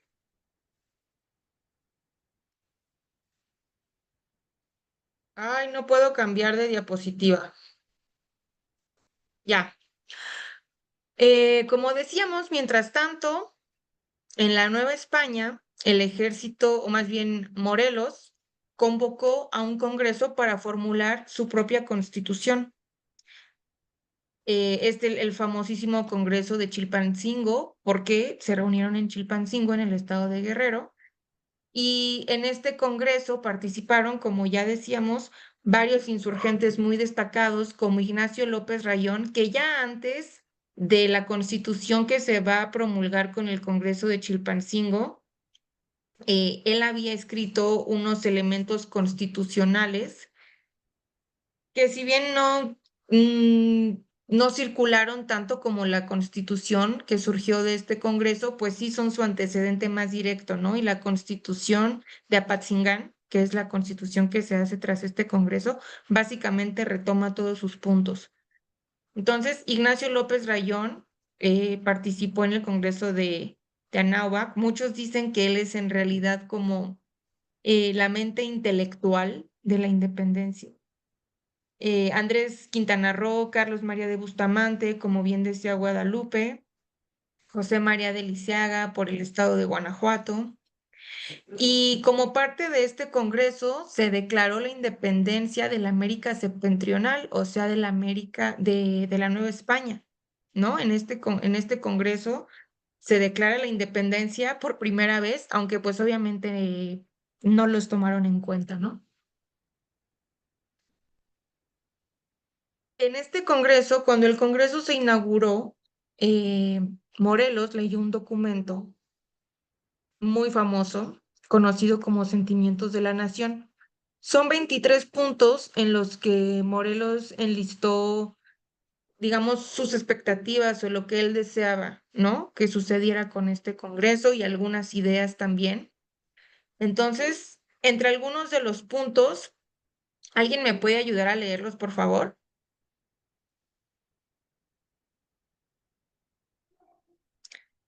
¿Alguien? Sí, a ver, sentimientos de la nación, que la América es libre e independiente de España y de toda otra nación, gobierno o monarquía. División en tres poderes, soberanía en el pueblo, religión católica como la única aceptada sin tolerancia de otras, no diezmos, solo ofrenda, que los empleos los obtengan solo los americanos. Se prohibió la esclavitud y distinción de castas, se prohibió la tortura. Ok, bueno, Todo este tipo de ideas eran las que proponía Morelos en sus sentimientos a la nación, ¿no? Si ven, si hay algunas ideas muy liberales, como prohibir la tortura, prohibir los diezmos, que eran los que se daban a la iglesia, y entonces que la gente simplemente llevara una ofrenda de acuerdo a sus posibilidades, que no hubiera esclavitud, que no hubiera distinción de castas, que el poder se dividiera en tres, que la soberanía la tuviera el pueblo, pero también hay algunas cosas, más, conservadoras, ¿no? Como que la religión católica fuera la única. O sea, no hay religión de cultos en este momento, ¿no? No es algo que contemplen los insurgentes. Como les digo, eran personas profundamente católicas y religiosas. Por eso fue terrible para Hidalgo su excomunión y degradación sacerdotal. Me encanta a mí este punto que menciona Morelos en sus sentimientos a la nación. Es el punto número 15 y dice que la esclavitud se proscriba para siempre y lo mismo la distinción de castas, quedando todos iguales y solo distinguirá a un americano de otro el vicio y la virtud, ¿no? Y aquí viene el otro punto que justo veníamos hablando, Guadalupe, si quieres leerlo, que es el punto sobre el 16. Ah, no, sí, tú, Josafat, si quieres leer este punto, el 23. Que igualmente se solemnice el día 16 de septiembre todos los años como el día del aniversario en que se levantó la voz de la independencia y nuestra santa libertad comenzó, pues en ese día fue en el que se desplegaron los labios de la nación para reclamar sus derechos con espada en mano para ser oída, recordando siempre el mérito del grande héroe, el señor D.N. Miguel Hidalgo y su compañero D.N. Ignacio Allende. Ok, perfecto. Este es precisamente el último punto de los sentimientos de la nación. Y entonces, como vemos, no fue Porfirio Díaz quien dijo que sea el 16 por su cumpleaños, que además era el 15. Desde este momento, ya Morelos está impulsando que esta fecha se tome como la de la independencia, ¿vale? Y con DN se refiere a don Miguel Hidalgo y don Ignacio Allende. Luego así hacen sus abreviaturas. Y bueno, aquí les muestro una fotografía del documento original de los sentimientos a la nación. Perdón, ¿este documento se encuentra en algún museo donde se pudiera ver? No sé si esté en algún museo o en algún archivo, Guadalupe, pero debe de estar y Ok. seguramente está digitalizado. Si quieres, te Ujú. ayudo a buscarlo y se los paso, ¿va? Ok, gracias. El documento original de los sentimientos, déjame lo apunto. Yo no creo que se pueda consultar así en plan de que tú vayas a un archivo y te lo presten así con las Ajá, manos, ¿no? claro. Porque es un documento obviamente muy valioso, único e irrepetible. O sea, debe estar muy resguardado. Tampoco sé si Ok. esté más bien exhibido en algún museo, Ajá, pero de que seguro Eh, está digitalizado completo, lo está. ok. bueno, si no Gracias. estoy mal, está en el Palacio Legislativo, ¿no? Ahí en Ah, el yo no Senado. sé. ¿Está Sí, en el en San Senado? Lázaro, en San Lázaro. No sé qué sea ahí, Senado o diputados, pero está ahí, Es si mal no la Cámara de recuerdo. Diputados. Si mal no estoy. Órale, Sí, ok. donde tiene letras doradas, lo que también dijo ay, ¿cómo se llama? Guerrero, la patria es primero. Ya, ya, ya. Ese es el Ahí. Congreso de la Unión. Bueno, creo que está en esa área. En una de esas, cámaras, ahí está, si mal no estoy. Ah, ok, perfecto. Pues gracias por el dato, por la pista. Entonces vamos a investigar y vamos a buscarlo. Gracias. Sí, sí, de nada.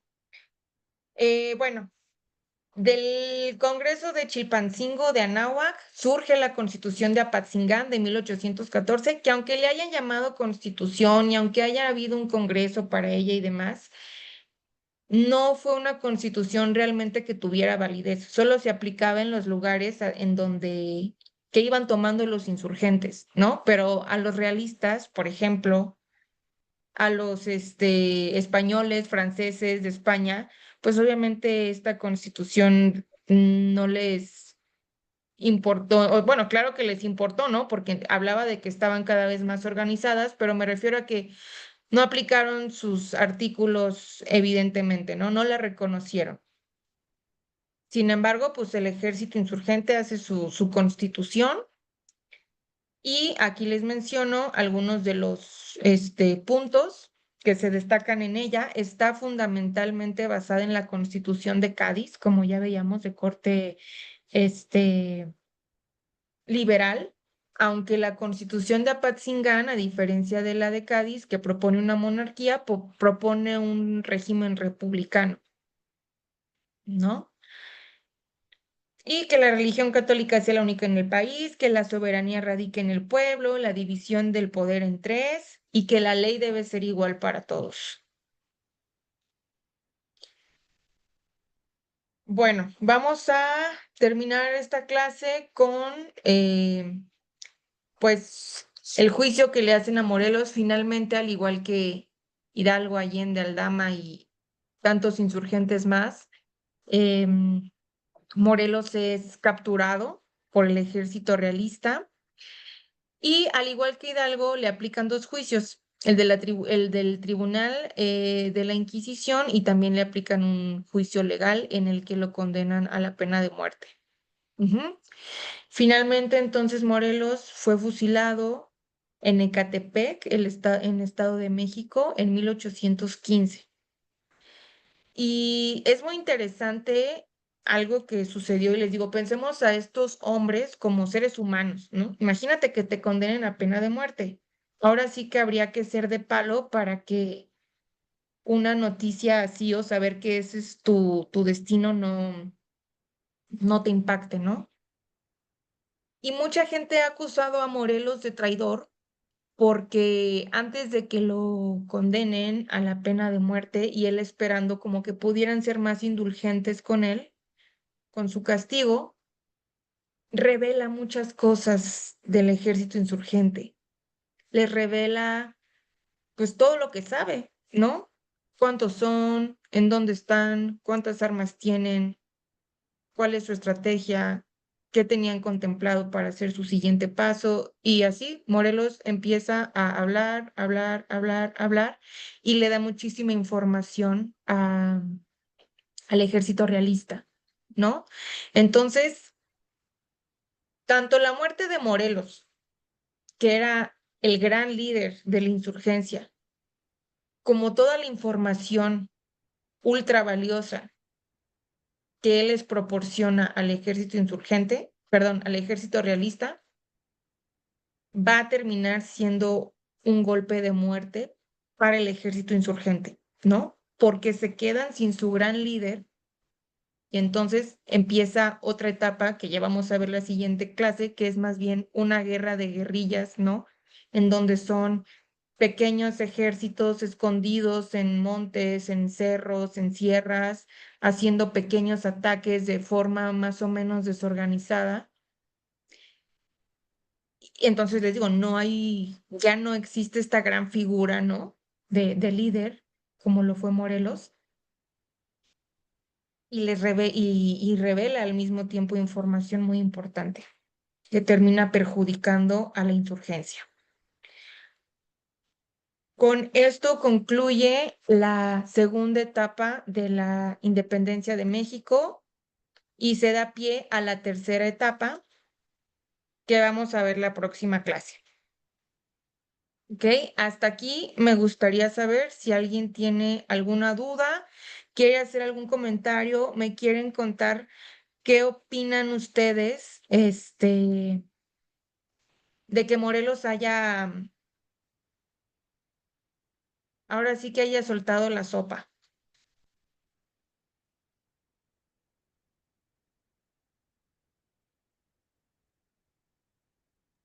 Pues como comentabas, profesora, realmente fue pues algo en el que él pues se apoyó para poder, digamos, salvar la vida, ¿no? Para no tener ese fusilamiento y yo creo que algo también doloroso, pues esa parte de, de quitarle sus votos como parte de la religión, creo que fue, yo creo, lo que realmente lo impulsó a hacer esto, ¿no? Yo creo que ese dolor de decir, ya no me van a ver como sacerdote, ya no voy a tener estos puntos, yo creo que eso sería para mí lo que más dolor le causó y por eso es que de alguna forma quiso salvar esta situación.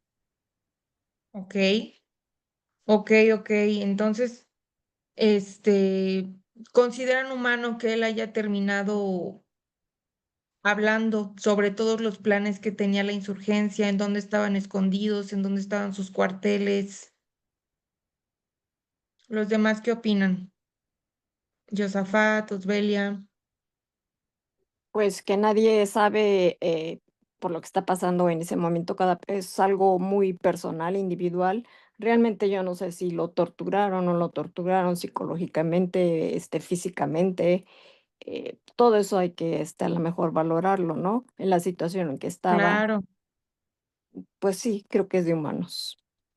claro, totalmente. Josafat, ¿tú quieres agregar algo más?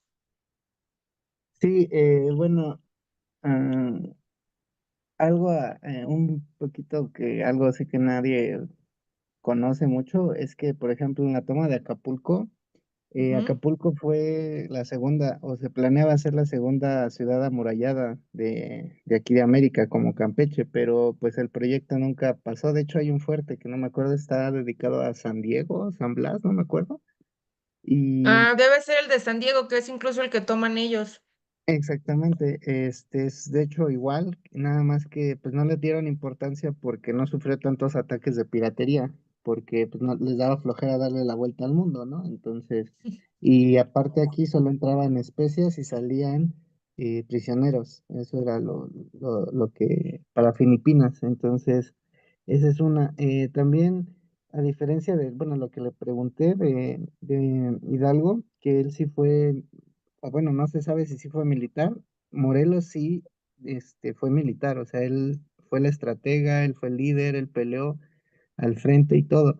Y si mal no me acuerdo, o bueno, la verdad no me acuerdo cómo fue, si fue también traicionado o a él sí lo capturaron, pero no recuerdo en dónde. Eso es lo que le quería preguntar.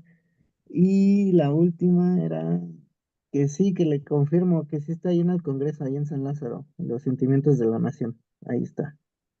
Ah, ok, Igual perfecto. pues sí, la Carta de Independencia. Perfecto, muy bien. Muchas gracias, Josafat, para buscarlo por ahí. Sobre lo que comentas de Morelos, este, tengo entendido que sí fue traicionado. No recuerdo en dónde bien, ni por quién, ni por qué, pero, pero sí, claro, termina siendo traicionado. Ah, ok. Y por ejemplo, perdón, iba a comentar, pues sí, como usted dice, bueno, todo lo que yo he leído acerca de la Inquisición, sí, siempre los torturaban para que, si no eran culpables, pues para que confesaran que era culpabilidad, porque la iglesia no se podía retractar que cometió un error. Eh, Claro. Esa es una. Otra, entonces, algo que pues la mayoría de la gente no sabe, él se confesó la última vez antes de ser fusilado en Ecatepec, aquí en el Pocito, en la capilla del Pocito, en la Villa de Guadalupe. Ahí fue donde fue y se le concedió, porque a diferencia de Hidalgo, que sí fue excomulgado, es lo peor para un sacerdote, fue por eso que Morelos sí dijo, a cambio de que no lo excomulgaran, solo lo acusaron de herejía porque no los podía, a un padre no lo pueden juzgar o no lo podían juzgar por lo civil, por eso los excomulgaban para poderlos enjuiciar penalmente. Sí, ok, muy bien, Josafat. Muchísimas gracias por todas tus aportaciones. Este, por decirnos también en dónde queda ese documento, Los sentimientos de la nación. Y queda pendiente para la próxima clase aclarar eso, cómo estuvo de quién termina traicionando a Morelos, todo ese rollo, ¿sale? Sí, gracias. Bueno, pues cuídense mucho. Nos vemos la próxima semana para seguir hablando de la independencia de México. Que tengan bonita noche. Y les paso los videitos y y el documento sobre la degradación de Hidalgo que quedé de pasarles. Sí, profesora, gracias. Hasta Buenas luego, noches. buenas Muchas noches. Buenas noches. gracias. A Buenas noches. ustedes. Bye.